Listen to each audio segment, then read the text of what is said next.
పోవడానికి ఇక్కడ ఉన్నాం. పర్లేదు చెప్పండి, పర్లేదు పర్లేదు, భుజం తట్టి మరి చెప్పండి, తప్పేం లేదు, పర్లేదు. మనల్ని మనం సరి చేసుకోవడానికి ఉన్నాం. హల్లెలూయా. దేవుని వాక్యాన్ని ధ్యానం చేద్దాం. కీర్తనల గ్రంథము 84వ కీర్తన, కీర్తనల గ్రంథము 84వ కీర్తన 4-5 వచనాలని మనము ధ్యానాంశంగా తీసుకుందాం. అమ్మా, కీర్తనల గ్రంథము 84వ కీర్తన 4-5 వచనాలు. నీ మందిరమునందు నివసించువారు ధన్యులు, వారు నిత్యము నిన్ను స్తుతించుదురు. నీ వలన బలమునందు మనుష్యులు ధన్యులు, యాత్ర చేయు మార్గములు వారికి అతి ప్రియములు. దేవునికి స్తోత్రం కలుగునుగాక. హల్లెలూయా. ప్రభు వాక్యం రాయబడతా ఉంది, నీ యొక్క మందిరములో నివసించేటువంటి వారు చాలా ధన్యులు. దే ఆర్ బ్లెస్సెడ్, వాళ్ళు ఆశీర్వదించబడిన వారు అంటూ వారు నిత్యము నిన్ను స్తుతిస్తారు. అండ్ నెక్స్ట్ ఏంటంటే, నీ వలన బలమునందు మనుష్యులు ధన్యులు, వారికి యాత్ర చేయు మార్గములు అతి ప్రియములు అంటున్నాడు. దేవుని యొక్క బలము చేత ఎవరు నింపబడతారో వారు ఈ లోకంలో ధన్యులుగా బ్రతుకుతారట. దేవుని బలము, డివైన్ స్ట్రెంగ్త్, దైవిక బలము అనేటువంటిది ఈనాడు మనుష్యులలో తగ్గిపోతుంది. నీకు ఎంతసేపు కూడా ఇహ సంబంధమైనటువంటి బలాన్నే చూసుకుని భక్తి చేస్తున్నారు తప్ప నేటి దినాల్లో నాకు అసలైన ఇన్నర్ స్ట్రెంగ్త్ అనేటువంటిది, అంతరంగ బలం అనేటువంటిది, దేవుడిచ్చే బలం అనేటువంటిది నేను పొందుకున్నానా లేదా అనేది ఉపవాస కూటాల్లో నువ్వు చూసుకోవాలి. హల్లెలూయా, హల్లెలూయా. ఒక వ్యక్తి అంతరంగంలో బలవంతుడు అనుకోండి, ఒక వ్యక్తి అంతరంగంలో బలవంతుడు అనుకోండి, అతడు అరణ్య మార్గములోనైనా ధైర్యంగానే ప్రయాణం చేస్తాడు, ఎడారిలోనైనా ధైర్యంగానే ప్రయాణం చేస్తాడు, తన ముందు అధికారులు ఉన్నా ధైర్యంగానే ఉంటాడు, తన ముందు రాజులు ఉన్నా ధైర్యంగానే ఉంటాడు, తనకంటే బలవంతులుగా కనబడుతున్న వాళ్ళు ఉన్నా అతడు ధైర్యంగానే నిలవబడతాడు, జడిసిపోడు.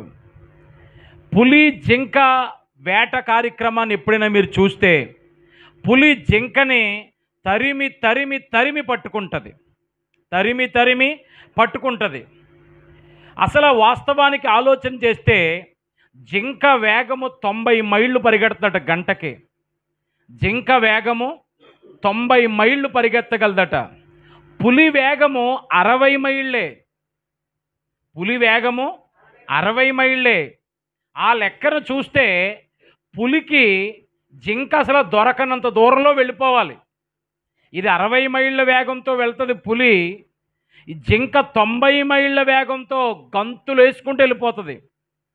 కానీ అటు తిప్పి ఇటు తిప్పి ఈ పులి నోటికి జింక దొరికేస్తుంది. కారణం ఏంటంటే అది అంత 90 మైళ్ళ వేగంతో ఎదరికి వెళ్తున్న మధ్య మధ్యలో ఆగి వెనక్కి చూస్తూ ఉంటుందట. ఇది వచ్చేస్తుందా, ఇది కానీ వచ్చేస్తుందా, ఇది కానీ వచ్చేస్తుందా, ఇది కానీ నాకు మీదకి కానీ వచ్చేస్తుందా, దగ్గరికి కానీ వచ్చేసిందా అనేటువంటి ఆ యాటిట్యూడ్ ఏదైతే ఉందో అదే దాన్ని పట్టించేస్తుందట. యోబు భక్తుడు అంటాడు కదా, నేను దేనిని గూర్చి భయపడుతునో అదే నాకు సంభవించింది అంటాడు. హల్లెలూయా. మన జీవితంలో ఎప్పుడైతే అంతరంగము బలహీనంగా ఉంటుందో, అంతరంగం ఎప్పుడైతే బలహీనంగా ఉంటుందో మనము బలమైన కార్యాల గురించి విని ఉబ్బిపోవడం తప్ప అవి మన జీవితంలో జరగడానికి సమయం పట్టేస్తుంది. మనము కేవలము ఆ సమయానికి చూడండి, బుడగలోనికి గాలి ఊదితే ఎలాగ బుడగ ఉబ్బుతుందో అలాంటి వాక్యాలు వింటున్నంతసేపు మాత్రము ఏదో బలం కలిగినట్టు ఉంటుంది, కానీ అసలైనటువంటి జీవితం దగ్గరికి వచ్చేటప్పటికి మనము బోర్లా పడిపోతూ ఉంటాం. ఈ యొక్క ఉదయకాల సమయంలో మనం అందరం కూడా ప్రభువుని వేడుకోవాల్సింది ఏంటంటే, ప్రభువా, నా పరిస్థితులు మారినా మారకపోయినా ముందు నా వైఖరి మారాలి, నా మనస్సులో ఆలోచన విధానం మారాలి, నాకున్నటువంటి తలంపులు మారాలి. హల్లెలూయా. అందుకే నువ్వు ఏ పనైనా చెయ్యి, నువ్వు చేసుకునేది కూలి పైన కావచ్చు, నువ్వు చేసుకునేది ఉద్యోగం కావచ్చు, వ్యాపారం కావచ్చు, సేవ కావచ్చు, నువ్వు చేసేది నీకున్నటువంటి టాలెంట్ ఏదైనా కావచ్చు, మొట్టమొదటిగా నీకు కావాల్సింది ఏంటంటే నీ అంతరంగములో నీకు బలం అనేటువంటిది చాలా అవసరం సహోదరి సహోదరుడా. దేవునికి స్తోత్రం కలుగునుగాక. హల్లెలూయా. ఒక వ్యక్తి అంతరంగంలో బలవంతుడైతే ఎలా ఉంటుందో తెలుసా? అతని ఎదురుగుండా గొలియాతు ఉన్నా దావీదు ఎలా వెళ్తున్నాడంటేనట, కర్ర చేత్తో పట్టుకుని వెళ్తున్నాడట. అక్కడ ఎదురుగుండా ఉన్న టార్గెట్ ఎవరు? గొలియాతు. వాడిని చూస్తేనే జ్వరం వచ్చేస్తుంది ఒక్కొక్కడికి. మామూలు జ్వరం కాదు, టైఫాయిడ్ జ్వరం తెలుసు, డెంగ్యూ జ్వరం తెలుసు, మలేరియా జ్వరం తెలుసు, చికెన్ గునియా జ్వరం తెలుసు, కానీ ఈ జ్వరాలన్నిటికంటే పెద్ద జ్వరం వచ్చేసింది అందరికీ. ఈ జ్వరం వారం రోజులు, 15 రోజులు, 20 రోజులు ఉంటుంది, కానీ వీళ్ళందరికీ వచ్చిన జ్వరం 40 రోజుల నుంచి తగ్గట్లేదు. 40 రోజుల పాటు టిఫిన్లు తినేస్తున్నారు, టీలు తాగేస్తున్నారు, భోజనాలు తినేస్తున్నారు, సాయంకాలం మొత్తం డిన్నర్ కంప్లీట్ చేస్తున్నారు, కానీ ఎవడో ఒక్కడంటే, ఎరా నువ్వు వెళ్తావా, నువ్వు వెళ్ళు, నువ్వు చాలా పెద్ద నీ పేరు మీద చాలా మంచి మంచి రికార్డులు ఉన్నాయి కదా, నువ్వు వెళ్ళరా అని చెప్పి వీళ్ళందరూ కూడా ఎంతసేపు ఒకడి మీద ఒకడు నెపాలు పెట్టుకుంటున్నారు తప్ప వాళ్ళలోంచి దావీదే నిలిచి వెళ్తుంటే అంగీకరించలేకపోయారు. అసలు వాళ్ళ ఇశ్రాయేలు యొక్క స్టైల్ అంతా ఎలా ఉంటుందో తెలుసా? ఎంతసేపు మనకి రాజు అంటే, మనకి వీరుడంటే, మనకి శూరుడంటే అంత పొడుగు ఉండాలి. ఫస్ట్ వాళ్ళ యాటిట్యూడ్ ఎప్పుడు కూడా ఎలా ఉంటుందంటే, అసలు ఆ టీవీగా ఉండేటువంటి ఆ తనాన్ని వాళ్ళు ఎక్స్పెక్ట్ చేస్తూ ఉంటారు, ఎదురు చూస్తూ ఉంటారు. వాళ్ళకి రాజుని కోరుకున్నప్పుడు దేవుడు మొదటి రాజుగా ఎవరినిచ్చాడు? వాళ్ళకి సౌలుని ఇచ్చాడు. సౌలు ఏమన్నా కురసగా ఉన్నాడా? భూమికి బెత్తుడు ఉన్నాడా? మనందరికీ తెలుసు సౌలు ఆజానుబాహుడు. అతని మెడ చాలా పొడవుగా ఉండేదట, అతని మెడ చాలా ఎత్తుగా ఉండేదట, అతను మంచి హైటు. వాళ్ళు కోరుకున్నది అదే. అతని క్యారెక్టర్ బాగుందా లేదనేది వాళ్ళకి అనవసరం. మొదట ఏంటంటే మా రాజు ఎంత పొడుగుంటాడో అని చెప్పుకోవడానికి వాళ్ళకు ఒక క్యాండిడేట్ కావాలని కోరుకున్నారు. అన్నట్టుగానే దేవుడు అలాగే ఇచ్చాడు. అందరి యాటిట్యూడ్ అలాగే ఉంది. ఈ సౌలు తోక జాడించాడు, దేవుడు తోక కట్ చేసాడు. ఆ ప్లేస్లో ఇప్పుడు ఇంకొకరిని రాజుగా ఎన్నుకోవడానికి దేవుడు రంగం సిద్ధం చేశాడు. సమూయేలు ఈ యెషై అనేటువంటి ఆయన ఇంటికి వచ్చాడు, దావీదు వాళ్ళ ఇంటికి వచ్చాడు. ఇంటికి వచ్చి ఎవరిని వెతుకుతున్నాడు తెలుసా? నీ పెద్ద కొడుకుని రమ్మను. అటు పొడుగ్గా మంచి ఎర్రగా ఎత్తుగా కనబడతా ఉన్నాడు. ఇతనేనేమో దేవుడు కోరుకున్నవాడు. ఎందుకు అనుకున్నాడు? అతను ఆల్రెడీ మిలిటరీ మ్యాన్గా ఉన్నాడు. మంచి హైట్, మంచి పర్సనాలిటీ, అంతా బాగుంది. రెండో వాడు అలాగే ఉన్నాడు, మూడో వాడు అలాగే ఉన్నాడు. కానీ దావీదు దగ్గరికి వచ్చేటప్పటికి దావీదు వాళ్ళందరికంటే భిన్నంగా ఉన్నాడు. దావీదు అంత ఎత్తులేడు, బాలుడు అని రాయబడుతుంది. అతను ఒక చిన్న బాలుడు, ఎవ్వరికి ఆశలు లేవు, ఎవ్వరికి అతను రాజు అవ్వాలని కోరిక లేదు. అసలు ఊర్లో జనాలు పక్కన పెట్టండి, ఇంట్లో వాళ్ళకే వద్దనుకున్నారు. ఎవడో ఊర్లో ఓడు మనల్ని పక్కన పెడితే పెద్ద బాధ అనిపించదు, ఊర్లో ఓడు మనల్ని పిలవలేదంటే పెద్ద బాధ అనిపించదు, ఊర్లో ఓడు మనల్ని ఏదో అన్నాడంటే పెద్ద పట్టించుకోము. ఇంట్లో ఓడే ఆ మాట అంటుంటే, సొంత వాళ్లే మనల్ని ఆ ఎగతాళి చేస్తుంటుంటే అది ఎంత హృదయానికి తీసుకోవడం ఎంత కష్టంగా ఉంటుంది. మన హార్ట్ ఎంత బ్రేక్ అయిపోతూ ఉంటుంది. కానీ దావీదు అలాంటి వాటిని ఏమీ పట్టించుకోలేదు. ప్రభు అంటాడు, సమూయేలు నువ్వు కూడా ఇశ్రాయేలు ప్రజల్లాగా ఎందుకు ఆలోచిస్తున్నావు? వాళ్ళు సౌలును కోరుకున్నారు, వాళ్ళకి ఇచ్చేసాను, వాడేమో సరైనోడు కాదని తెలిసింది, వాడిని పీకేసాను. ఇప్పుడు నేను ఆ స్థానంలో ఇంకొక సౌలు లాంటి వాడిని పెడతానని నువ్వు ఎక్స్పెక్ట్ చేస్తున్నావా? No, I'm not going to do this అన్నాడు. అంతే, నేను అది చేయను. నేను పై రూపమును లక్ష్య పెట్టు దేవుడను కాను. హల్లెలూయా. నాకు ఏం కావాలి? అంతరంగము. హల్లెలూయా. హల్లెలూయా. వీళ్ళు పైకి చాలా బలవంతులుగా కనబడుతున్నారంతే, కానీ డొల్ల. వీళ్ళ హృదయం అంతా దేంతో నింపబడిందో తెలుసా? భయంకరమైన అపవిత్రత, భయంకరమైనటువంటి ఒక భయముతో నింపబడిన ప్రజలు వీళ్ళు. సరైన శ్రమ ఒక్కటి రాగానే అయ్య బాబోయ్ అనేస్తారు వీళ్ళు. సరైన కష్టం ఒకటి వాళ్ళ ముందుకు వచ్చేటప్పటికి వాళ్ళ శక్తి, వాళ్ళ స్టామినా బయటపడిపోతూ ఉంటాయి. నిజమే. ఈ మాటలు ఆలకిస్తున్న మనం కూడా ఎలా ఉన్నామో ఒకసారి పరిశీలన చేసుకోవాలి. కానీ అసలైన పరీక్ష వచ్చింది. ఆ పరీక్షలో సమూయేలుకి దేవుడు కన్నులారా చూపించాడు. నా సెలక్షన్ కరెక్టో రాంగో నువ్వే చూడు అని చెప్పి దేవుడు సెలక్షన్లోనికి ఈ దావీదుని ఇంట్రడ్యూస్ చేశాడు గొలియాతు మీద యుద్ధానికి. ఈ గొలియాతు మీద యుద్ధానికి చూసేటప్పటికి గొలియాతును చూసి అవతల వాళ్ళు పొంగిపోతున్నారు, పూరి పొంగినట్టు పొంగిపోతున్నారు అందరూ కూడా. మా గొలియాతుని కొడితే చూస్తే చాలు మీకు జ్వరం వచ్చేద్దరా అనుకుంటున్నారు. ఇప్పుడు వాళ్ళందరి మీదకి ఎవరు బయలుదేరుతున్నారంటే దావీదు కర్ర వేసుకుని బయలుదేరుతున్నాడు. ఇప్పుడు అందరికీ హోప్స్ మొత్తం పోయాయి, ఆశలన్నీ కూడా పోయాయి, అంతా కూడా అయిపోయింది. ఇంకా ఈ రోజుతో 40 రోజుల సినిమాకి సమాప్తం, శుభం కార్డు పడిపోయింది. ఇంక వెళ్ళిపోవడమే, మనం వెళ్ళిపోయి వాళ్ళ బూట్లు నాకేయడమే, వాళ్ళకి దాసులం అయిపోవడమే అనేటువంటి ఎక్స్పెక్టేషన్స్లోకి వచ్చేసారు. వీళ్ళు ఇలా ఆలోచించుకుని మూటలు సర్దుకుని వచ్చే లోపల కథ మొత్తం మారిపోయింది అక్కడ. హల్లెలూయా, హల్లెలూయా. ఒక్క రాయితో దావీదు చాలా షార్ప్ షూటర్ అట. ఎంత అలాంటి వాడంటే వాక్యంలో ఉంటుంది, అతను వెంట్రుకను ఇలాగ నిలవబెడితే అంత దూరంలో వెంట్రుక, తల వెంట్రుకను పై చేత్తో పైన పట్టుకుని పైకొసని, కింద చేత్తో కింద కొసని చేత్తో పట్టుకుంటే ఈ వెంట్రుక ఎవరికైనా కనబడుతుందా ఇక్కడ?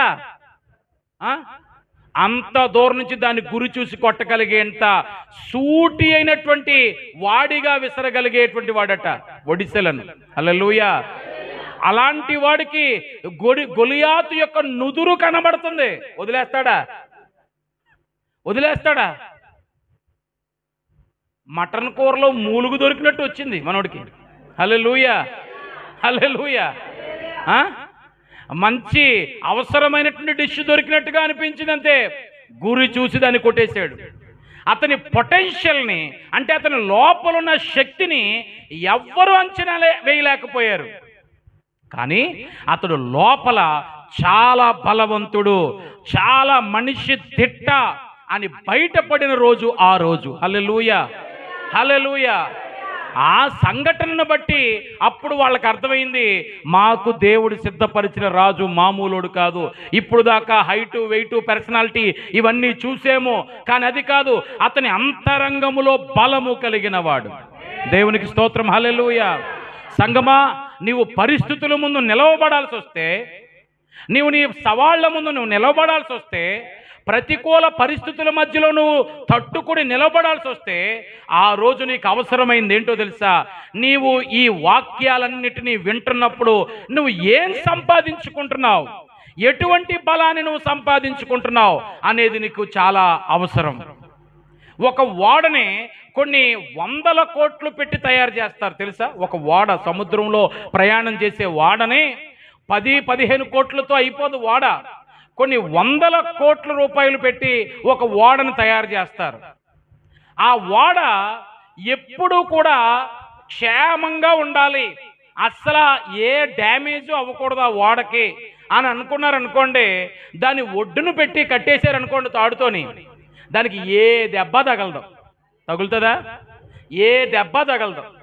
దానికి గాలి తుఫాన్లు రాని, పెద్ద పెద్ద అలలు వచ్చి కొట్టని, దానికి ఏమన్నా ఇంతైనా డ్యామేజ్ అవుతుందా?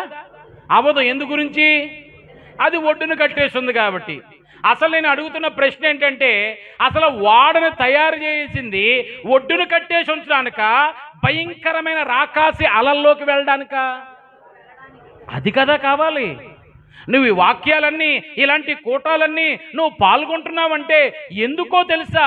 నీకు జీవితంలో ఎదురయ్యే సవాళ్ళు ఉంటాయి, ప్రతికూలతలు ఉంటాయి. వాటిల్లో నువ్వెక్కడా కృంగిపోకుండా, వాటిల్లో నువ్వెక్కడా చతికిల పడకుండా, వాటిల్లో నువ్వెక్కడా కూడా సొమ్మసిల్లిపోకుండా నీకు బలమునివ్వడానికే ఇలాంటి కూడికలు. దేవునికి స్తోత్రము కలుగును గాక. హల్లెలూయా, హల్లెలూయా. ఆ బలాన్ని సంపాదించుకోవాలి ఈ దినాల్లో మనం. ఆ బలము ఏలియా సంపాదించుకున్నాడో. ఉదయం నుంచి సాయంకాలం వరకు బయలు ప్రవక్తలు ఎంతగా ఘోషించారో, వేడుకున్నారో, కన్నీళ్లు కార్చారు, వాళ్ళు చెయ్యగలిగింది అంతా చేశారు. ఆఖరికి వారి శక్తికి మించిన పని ఒకటి చేశారు, రక్తాలు వచ్చేటట్లుగా కోసేసుకున్నారట. ఈ రక్తం రుచికైనా మరిగి వస్తుందేమో మనం ఆరాధిస్తున్నది అని చెప్పి వాళ్ళు ఎంతగానో ప్రాధేయపడ్డారు. కానీ నథింగ్ హ్యాపెండ్, ఏమీ జరగలేదు. కానీ ఇదే సమయంలో ప్రతికూలమైనటువంటి పరిస్థితులు ఎదురుగుండా ఉన్నప్పటికీ కూడా ప్రత్యర్థి స్థానంలో నిలబడిన ఏలియా ఆయన ఏం చేశాడు తెలుసా? ఆయన ఆకాశము నుండి అగ్ని దిగి రావాలి అని ప్రార్థన చేస్తూ ఆమేన్ అని కూడా అనలేదు. ఈ లోపులోనే ఆకాశము నుండి మొత్తానికి అగ్ని దిగి రావడము, ఆ ఎద్దును దహించి వేయడము, నీళ్లను ఆరిపోయేటట్లు చేయడము, ప్రజలందరూ కన్నులారా దేవుని మహిమను చూశారు. ఏలియా చూడటానికి he looks like a common man, ఒక సామాన్యమైన వ్యక్తిలా ఉన్నాడు. నువ్వెలా ఉన్నావో నేను ఎలా ఉన్నానో అలాగే ఉన్నాడట. అదే రాయబడుతుంది కదా యాకోబు పత్రికలో, ఏలియా కూడా మన వంటి. హల్లెలూయా. ఆయనకేమీ విపరీతమైనటువంటి రెక్కల లాంటివి ఏమీ లేవు. ఆయన మీద ఇదిగో నిన్న రాత్రి ఆ పెట్టి మీద ఏదో లైటింగ్ వచ్చింది అనుకున్నాం, అలాంటి లైటింగ్ ఏమీ అతని తల మీద ఏమీ పడలేదు. సామాన్యుడిగా ఉన్నాడు, కానీ లోపల పొటెన్షియల్ కలిగిన వాడు, లోపల బలము కలిగిన వాడు. ప్రభు వాక్యం చెప్తుంది, దేవా నీ వలన బలమునందు మనుషులు ధన్యులు. ప్రభు చెప్తున్నాడు తన శిష్యులతో. శిష్యులందరూ కంగారు పడిపోయారు. 3.5 సంవత్సరాల నుంచి ఏమో ఈయన వెనకాల ఉద్యోగం వదిలేసాం, వ్యాపారం వదిలేసాం, అంతా వదిలేసి ఈయన వెనకాల పడి తిరుగుతుంటుంటే ఈయన ఇప్పుడు వెళ్ళిపోతున్నాడు అంటాడేంటి? మన బ్రతుకులు ఏమైపోతాయి? మన జీవితం ఏమైపోద్ది?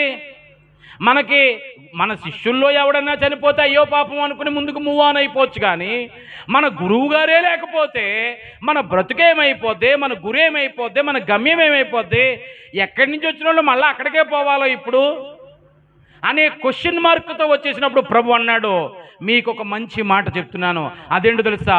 పైనుండి శక్తి మీ మీదకి దిగి వచ్చేంత వరకు మీరు యెరూషలేమును విడిచిపెట్టకండి అన్నాడు. హల్లెలూయా. అపోస్తుల కార్యములు 1వ అధ్యాయము 8వ వచనాన్ని మీరు చదివినట్లయితే అక్కడ రాయబడతా ఉంటుంది. అపోస్తుల కార్యములు 1వ అధ్యాయము 8వ వచనాన్ని చదివితే అక్కడ ఇలా రాయబడతా ఉంది, చదువుదాం.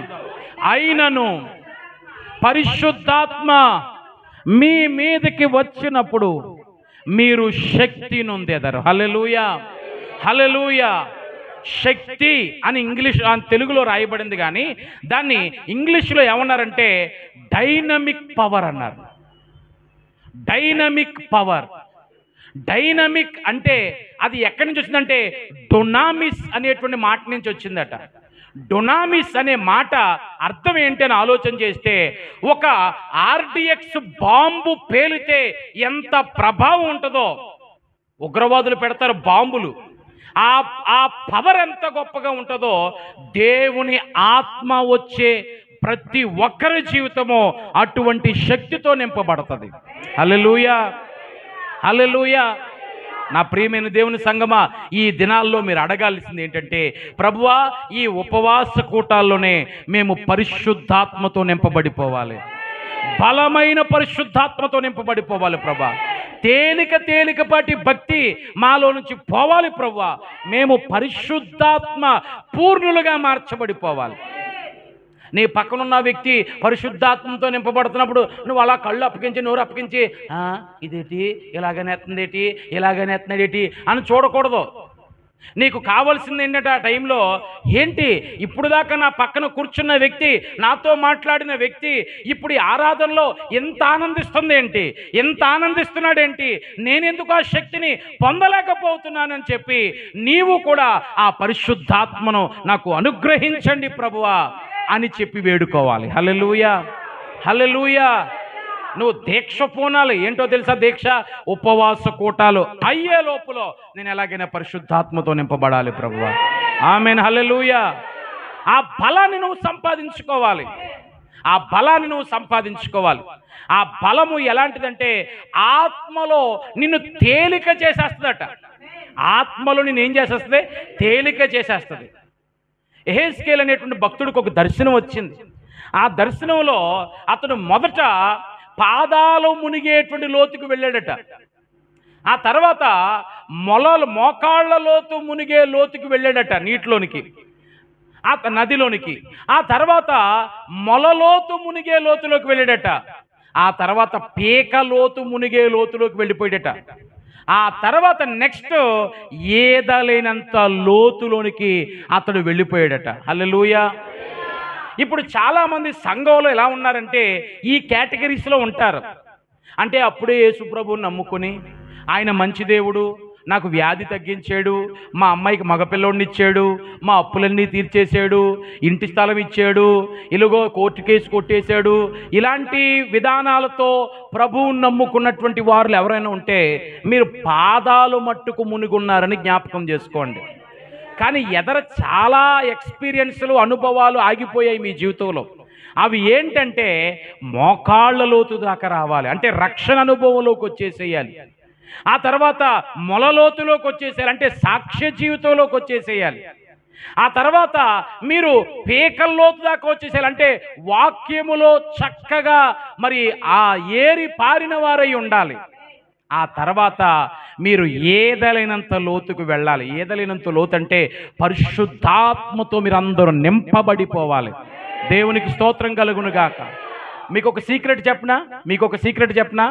ఎవరైనా స్నానాల కొలంలో ఈత కొట్టున్న వాళ్ళైతే మీకు బాగా అర్థమవుతుంది. ఎప్పుడైనా స్విమ్మింగ్ పూల్లోకి, చెరువుల్లోకి కానీ, నదుల్లోకి కానీ, స్విమ్మింగ్ పూల్స్లో కానీ వెళ్ళి స్నానం చేసిన వాళ్ళకి అర్థమవుతుంటుంది. మీరు నీటిలోనికి దిగేటప్పుడు మీకు మామూలుగా అనిపిస్తుంది, నీటిలోంచి పైకి వస్తున్నప్పుడు చాలా బరువుగా అనిపిస్తుంది. ఎప్పుడైనా గమనించారు లేదా? నీటిలోంచి బయటికి వచ్చేటప్పుడు చాలా బరువుగా అనిపిస్తుంది.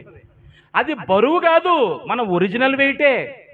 మనం ఏమీ కూడా పెద్ద 2 బస్తాలనేమి ఎత్తుకుని పైకి రావట్లేదు. మన ఒరిజినల్ వెయిటే మనకు అలా అనిపిస్తుంది. అదేంటి, ఇప్పుడు దాకా ఈ ఒరిజినల్ వెయిట్ ఏమైపోయింది? నీటిలోనికి వెళ్ళగానే ఏ వస్తువు బరువైనా 0, ఏ వస్తువు యొక్క బరువైనా 0. ఇక్కడ గట్టిగా పట్టుకుని ఒకరిని లాగాలంటే నువ్వు లాగలేవు. నాలాంటి వాడిని లాగాలంటే లాగలుగుతావా? లాగలేవు. అదే నీటిలో నేను ఉన్నాను, నువ్వు ఉన్నావు. ఇప్పుడు నువ్వు నా చిటికిన వేలు పట్టుకుని లాగేయచ్చు నన్ను. ఎందు గురించి? నా బరువు 0 అయిపోయింది. అక్కడ పైనుంచి నీ చెయ్యి స్ట్రెంగ్త్ మాత్రమే పనిచేస్తుంది, అక్కడే బరువు పనిచేస్తుంది. కాబట్టి ఎంత బరువైన వస్తువునైనా అలా సునాయాసంగా లాగివేయచ్చు. పరిశుద్ధాత్మలో మనం ఎప్పుడైతే నింపబడతామో సంగమా, మన భారాలన్నీ తేలికైపోతాయి. ఆమేన్, హల్లెలూయా. ఎంత కష్టం ఉండని, ఎంత వేదన ఉండని, ఎంత శోధన రాని, కన్నీరు కార్పించే శ్రమ రాని, కానీ పరిశుద్ధాత్మ బలము నీ లోపల ఉంటే అది ఎంత మాత్రం నీకు శ్రమగానే అనిపించదు, అది మహానందం అయిపోతుంది. హల్లెలూయా, హల్లెలూయా, హల్లెలూయా. ఈ ఉదయం నా ధ్యానాంశం ఇది కాదు, కానీ ప్రభు ఎందుకో కొన్ని మాటలు మీతో చెప్పిస్తా ఉన్నాడు. వాక్యంలోనికి వెళ్దాం. మరి ఎవరు పొందుకుంటారు అటువంటి బలాన్ని? అటువంటి బలము నీకు కావాలి అంటే నీవు దేవుని దగ్గర ఎలాంటి సాక్ష్యాన్ని కలిగి ఉండాలి? 2వ దినవృత్తాంతాల గ్రంథము 16వ అధ్యాయం, 2వ దినవృత్తాంతాల గ్రంథము 16వ అధ్యాయము 9వ వాక్యాన్ని చదువుకుందాం. 2వ దినవృత్తాంతాల గ్రంథము 16వ అధ్యాయం 9వ వచనం.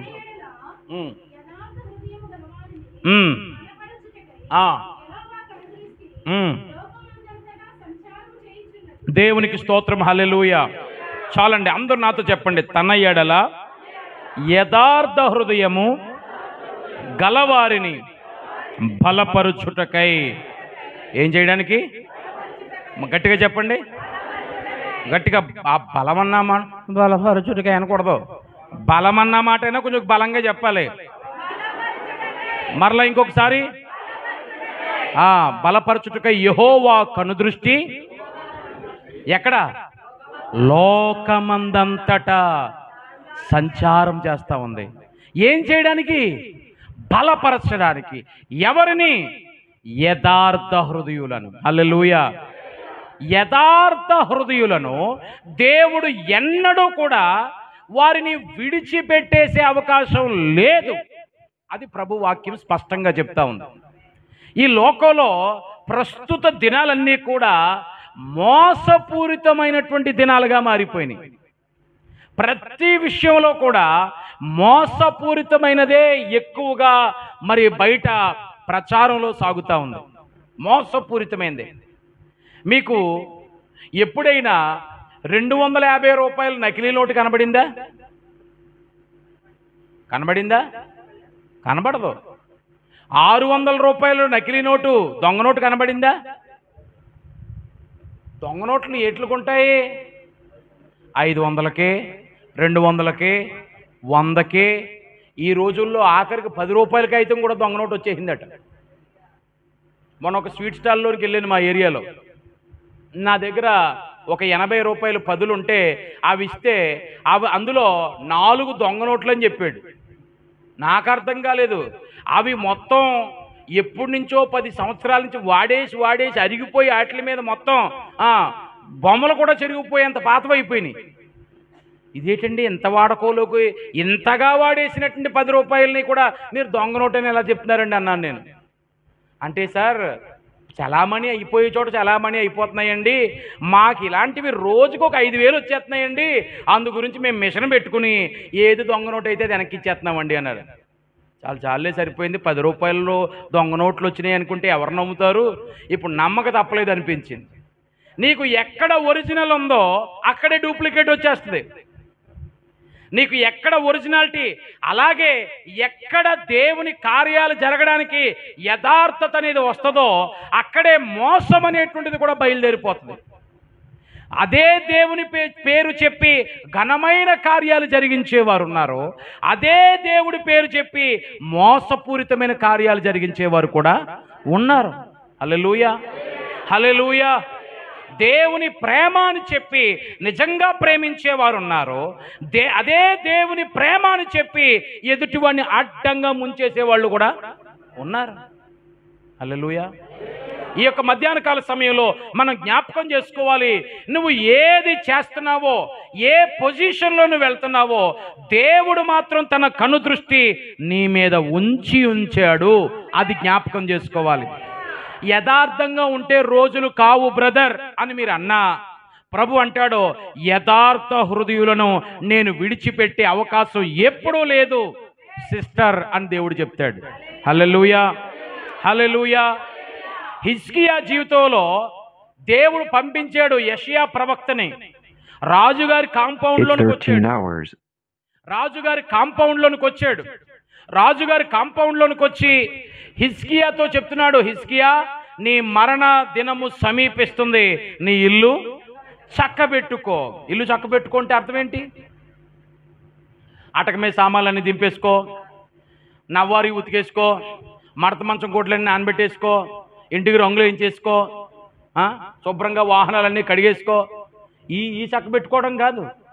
నీ ఆస్తి ఎవరికెవరికి ఎంతెంత ఇవ్వాలో ఇప్పుడే నిర్ణయం తీసేసుకో.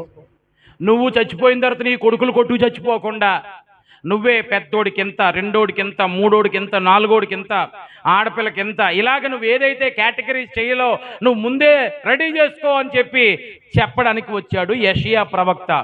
హిజ్కియా భక్తుడు చేసిన ప్రార్థన ఎంత అద్భుతమైన ప్రార్థన అంటే, ఆ యెషయా ప్రవక్త అలా వెళ్ళిపోగానే గోడ తట్టు తిరిగాడు. అతను ఇలా ప్రార్థన చేస్తున్నాడు, యెహోవా యథార్థ హృదయుడునై నీ సన్నిధిలో నేను ఎట్లు నడుచుకుంటేనో నీ దయ చొప్పున నన్ను జ్ఞాపకము చేసుకోనము. హల్లెలూయా, హల్లెలూయా. హిజ్కియా ప్రార్థన, జ్ఞాపకం చేసుకోవయ్యా, జ్ఞాపకం చేసుకోవయ్యా. అదే మాట, నేను యథార్థంగా ఎలా నడుచుకున్నానో అదొక్కటి జ్ఞాపకం చేసుకో ప్రభువా. హల్లెలూయా. బైబిల్లో భలే విచిత్రమైన ప్రార్థనలు ఉంటాయండి. ఎజ్రా, నెహెమ్యా అనే 2 పుస్తకాలు ఉన్నాయి బైబిల్లో. వాస్తవానికి ఆ 2 ఒకే టైంలో జరిగిన సంఘటనలు. ఎజ్రా అనే ఆయన అప్పుడే ఉన్నాడు, నెహెమ్యా అనే ఆయన కూడా అప్పుడే ఉన్నాడు. ఎజ్రా ఎవరు? మాకులా వాక్యం బోధించే ఒక శాస్త్రి ఆయన. ఎజ్రా ఒక పాస్టర్ గారు లెక్క. నెహెమ్యా ఎవరు? He's a government official. ఆయన ఒక ప్రభుత్వ రంగ ఉద్యోగి, మామూలు ఉద్యోగి కాదు, చాలా ఉన్నతమైన పదవిలో ఉన్నటువంటి వాడు నెహెమ్యా. ఈ పాస్టర్ గారు వాక్యం చెప్తుండి ఎవడ ఆలకించేవాడు కాదు. నెహెమ్యా గ్రంథాన్ని మీరు చదివితే తరచూ ఒక మాట కనబడుతుంది. ఈ నెహెమ్యా ఏం చేసేవాడంటే అందరికీ కబురు పెట్టేవాడు, ఊళ్ళో అందరికీ. ఇదిగో పలానా నెహెమ్యా గారు పిలుస్తున్నారు అనేటప్పటికీ అందరూ వచ్చేవారు, సమకూడేవారు. ఎందుకు? ఈయన గవర్నమెంట్ ఆఫీసరు, ఈయన మాట వినలేకపోతే ఆధార్ కార్డు చిరిగిపోద్ది కాబట్టి ఖచ్చితంగా వినాలి. వచ్చేవారు అందరని. వీళ్ళందరూ వచ్చారు, అందరూ వచ్చారా అంటే అందరూ వచ్చేవాడు. అందరూ ఇంకా రానివాడు, గో వాడిని పిల్లండి అని పిలిపించి మరి అందరినీ వచ్చి, కుర్చీలు కూడా ఉండేవి కాదు, నిలబెట్టేవాడు. ఈయన ఏం చెప్తాడో విందామని అందరూ వచ్చి ఆలకించేవారు. ఈ లోపల స్టేజ్ వేయించేవాడు అక్కడ. ఆ స్టేజ్ మీద ఇందు మూలంగా 50 మంది ప్రజలకి నేను తెలియజేయింది ఏమనగా అనేవాడు. మరి ఏం చెప్తాడు నెహెమ్యా గారిని ఎదురు చూసేవారు అందరని. ఇప్పుడు నేను తెలియజేసేది ఏంటంటే, ఇప్పుడు ఎజ్రా గారు పైకి వచ్చి వాక్యం చెప్తారు అని దిగిలిపోయేవాడు. ఇటు ఎజ్రా గారు వాక్యం వినడం కోసం మనల్ని ఇక్కడ దాకా తీసుకొచ్చాడా అని అందరూ అనుకునేవారు. అయిపోయింది. ఇప్పుడు నెహెమ్యా గారు కూడా అలాగే చేతులు కట్టుకుని నిలబడేవాడు. ఈయన కదలడు, ఇంకొకరిని ఎవరిని కదలనివ్వడు. ఈయనే వాక్య వాళ్ళకెత్తుంటుంటే ఇప్పుడు ఎమ్మెల్యే గారే వచ్చి మన దగ్గర కూర్చుని వాక్య వాళ్ళకెత్తున్నారు అనుకోండి, హలో అని పోనట్టుకుని పోతావు బయటికి. నీ మనస్సాక్షి ఏం చెప్తుంది? ఎట్రా ఒక ఎమ్మెల్యే వచ్చి వాక్య వాళ్ళకెత్తుంటే నేను అంతకంటే పెద్ద బిల్డప్ చేయలే ఇక్కడ అని చెప్పేసి అన్నీ కూడా ఫోన్ కట్ చేసి మరి ఇక్కడ కూర్చుంటావు. అలాగే చేశారు వాళ్ళు కూడా. వాక్యము 3 గంటల సేపు, ఒక జాము సేపు ధ్యానించేవారట. వాళ్ళు అలాగంతా అయిపోయిన తర్వాత ఎవరింటికి అప్పుడు చెప్పేవాడు ఎజ్రా అద్భుతమైన వాక్యం చెప్తే వాళ్ళందరూ కూడా ఆ వాక్యం వినేసి ఇంటికి వెళ్ళిపోయిన తర్వాత నెహెమ్యా చిన్న ప్రార్థన చేసుకునేవాడట. ఏమనో తెలుసా? ప్రభువా, ఇంతమంది ప్రజల్ని వాక్యం వినేటట్లు చేశాను కదా, ఇది దయతో నన్ను జ్ఞాపకం చేసుకో ప్రభువా. హల్లెలూయా, హల్లెలూయా. ఏ చిన్న పని దేవుని కోసం చెయ్యి, యథార్థంగా చెయ్యి, లాస్ట్లో ఏమనివాడంటే నీ దయ చొప్పున నన్ను జ్ఞాపకం చేసుకో. హిజ్కియా కూడా అదే మాట అన్నాడు, యథార్థంగా నీ సన్నిధిలో నేను ఎలా నడుచుకున్నానో నీ దయ చొప్పున నన్ను జ్ఞాపకం చేసుకోను. అంతే.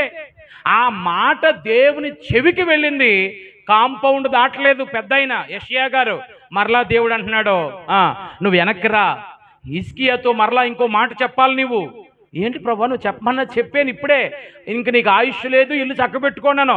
అదే ఆ మాట కోసమే చెప్తున్నాను. ఆ మాట క్యాన్సిల్ చేశాను. క్యాన్సిల్ చేసావా? మరి ఇప్పుడు ఏం చెప్పమంటావు? 15 సంవత్సరాలు ఆయుష్ నీకు ఇస్తున్నాను అనమన్నాడు.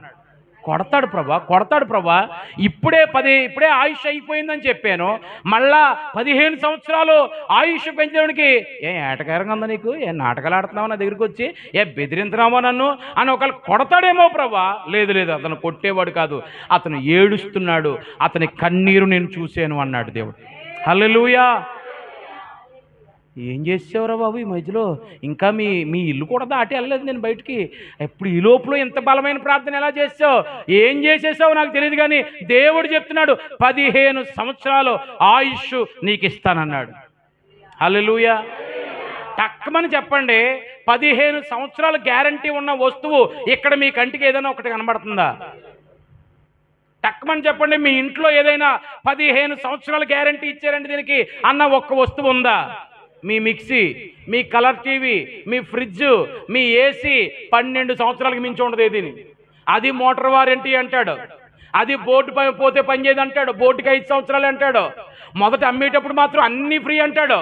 ఆ తర్వాత ఒకటి పోయిందంటే అవి దీనిలోకి రాదండి, ఇది వారంటీలోకి రాదండి అని నీ చేతే మళ్ళీ 5-6 వేలు కట్టించుకుంటాడు. అవునా కదా? ఒక్క గ్యారంటీ లేదు.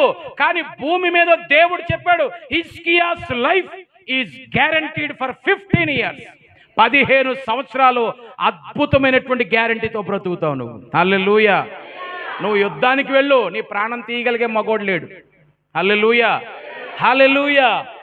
సో ప్రియులరా, యథార్థత అనేటువంటిది దేవుడు, ఇంటిగ్రిటీ, అది చాలా ఎక్కువగా కోరుకుంటున్నాడు. మనం చిన్న విషయాలలో యథార్థతను పోగొట్టుకుంటాం. మనం పెద్ద పెద్ద దొంగలం కాదు. మనం ఒక్కొక్కసారి చేసే దొంగతనాలు ఎలాంటివంటే 5 రూపాయల దగ్గర, 10 రూపాయల దగ్గర, 15 రూపాయల దగ్గర, 2 రూపాయల బిళ్ళ దగ్గర కూడా మనం ఎంతో కక్కుర్తి పడిపోతాం. కానీ ప్రభు అంటున్నాడు, నీవు కొద్ది వాటిలో నమ్మకంగా ఉంటే నేను నిన్ను అధికమైన వాటిలో నమ్మకస్తుడుగా ఉంటావని ఎక్స్పెక్ట్ చేస్తాను. మనం ఎంతసేపు ఏం ఆలోచిస్తాం తెలుసా? నాకు దేవుడు వద్దే ఇచ్చేస్తే నేను వద్దే నమ్మకంగా ఉంటానంటాడు. దేవుడు అంటాడు, అలాంటి వాళ్ళు నాకు అసలు వద్దే వద్దు అంటాడు. హల్లెలూయా. అలాంటి వాళ్ళు నాకు అసలు వద్దే వద్దు. నీవు కొంచెములో నమ్మకంగా ఉండు, నేను నిన్ను అధికమైన వాటిలోనికి తీసుకుని వెళ్తాను. హల్లెలూయా. ఒక ఆయన అన్నాడట, ఒరే బబులు, మన చర్చిలో ఉపవాస కూటాలు జరుగుతున్నాయి కదా. అవునండి జరుగుతున్నాయండి. వీటికి చాలా మంది కానుకలు ఇస్తున్నారు కదా. ఇస్తున్నారండి. ఇప్పుడు నీ దగ్గర 100 గొర్రెలు ఉన్నాయనుకో, నీవు ఉపవాస కూటాలకి నీ కానుక కింద ఎన్ని గొర్రెలు ఇచ్చేస్తావు అని అడిగాడట. 100 గొర్రెలు ఉంటేనండి, ఏమండి 100 గొర్రెలు నా దగ్గర ఉండాలే కానండి 50 గొర్రెలు దేవుడికి ఇచ్చేద్దునండి అన్నాడట. ఎంత 100లో ఎంత ఇచ్చేస్తాడు? 50 గొర్రెలు దేవుడికి ఇచ్చేస్తానండి అన్నాడట. అవునా, సరే, నీ దగ్గర 100 గొర్రెలు లేవు అనుకో, 50 గేదెలు ఉన్నాయనుకో. 50 గేదెలు తెలుసా? తెల్దా? మరి అలా పెట్టినట్టు మొక్కలు. హల్లెలూయా. గేదెలేనంటారు మీ ఊర్లోని. Hallelujah. What is that, we didn't see any time అన్నట్టుగా చూస్తున్నారు. హల్లెలూయా. 50 గేదెలు ఉన్నాయనుకో నీకు, నువ్వు దేవుడికి ఎన్ని ఇచ్చేస్తారో ఉపవాస కూటాలకి అన్నాడట. అప్పుడు అన్నాడట, నా దగ్గర వెరీ గుడ్, మీరు బాగా క్యాచ్ చేశారు, 50 గేదెలు ఉండాలి కానీ 25 గేదెలు దేవుడికి ఇచ్చేస్తాను అన్నాడట. 100 గొర్రెలు ఉంటే 50 గొర్రెలు ఇచ్చేస్తావు దేవుడికి, 50 గేదెలు ఉంటే 25 గేదెలు ఇచ్చేస్తావు దేవుడికి. ఇప్పుడు నీ దగ్గర 2 పందులు ఉన్నాయనుకో, నువ్వు దేవుడికి ఏమి ఇస్తావురా అన్నాడట. ఎంత ఇవ్వాలి ఇప్పుడు? మాట్లాడండి, పర్లేదు, చెప్పండి. ఓ పంది ఇచ్చేసేయాలి కదా. వెంటనే కోపంతో మొహం ఎర్ర చేసుకుని, నీకు ఆల్రెడీ తెలుసు కదా నా దగ్గర 2 పందులు ఉన్నాయని, నేను అలాగెత్తారనుకున్నావు అన్నాడట. అంటే ఏంటి? తన దగ్గర 100 గొర్రెలు 50 గేదెలు ఉన్నాయి. ఒరిజినల్గా ఏమున్నాయి? ఉన్న వాటిలోంచి నిజంగా ఇవ్వడానికి ఏది మనసు లేదు. కానీ లేని వాటి గురించి మాత్రం అప్పుడప్పుడు అనుకుంటాం, అంత ఉందా, దేవుడికి ఏమివ్వరు. అదే గారు నాకు అంత ఆస్తుంటేనా సగం రాసి ఇచ్చేద్దు దేవుడికి, అంత అక్కర్లేదు అంటాడు దేవుడు. నువ్వు అంత రాసేసి పూసేసి ఇచ్చేయక్కర్లేదు, నీ దగ్గర ఉన్న దాంట్లోంచి శ్రేష్టమైంది నాకు ఇవ్వు చాలు. దేవునికి స్తోత్రం. కొంచెము ఇచ్చాను నీకు నేను, ఆ కొంచెములో నువ్వు నమ్మకంగా ఉండు. అప్పుడు నిన్ను ఎక్కడికి తీసుకుని వెళ్తాను? అధికములోకి తీసుకుని వెళ్తాను. అప్పుడు నువ్వు అధికములో కూడా నమ్మకంగా ఉంటావని నేను నీ పట్ల నమ్మిక ఉంచుతాను. హల్లెలూయా. నీవు ప్రతి చిన్న విషయంలో యథార్థతను నేర్చుకో. ప్రార్థన చేస్తాను అని ఇక్కడ తీర్మానం చేసుకుంటావు, కానీ ఆ తీర్మానం తీసి ఇప్పుడే ఒట్టు తీసి గొట్టు మీద పెట్టినట్టు మార్చేస్తావు ఇంటికి వెళ్ళగానే. అది యథార్థత కాదు. వారానికి ఒకసారి ఉపవాసం ఉంటాను అంటావు. ఎప్పుడు ఉపవాసం? శుక్రవారం అండి అయ్యగారు, శుక్రవారమా? అదే శుక్రవారం పొద్దున ఏ హోటల్లోనో మైసూరు బజ్జీ తినేస్తే కనపడ్డావు అనుకో, అదేట్రా ఉపవాసం ఉంటానన్నావు కదా అని పాస్టర్ గారు అడిగారు. పాస్టర్ గారండి మీకు చెప్పడం మర్చిపోయాను, పగల కాదండి రాత్రికి. నీవు వేసే వాయిదాలు కోట్లు కూడా వేయవు, అన్ని వాయిదాలు వేసేస్తావు.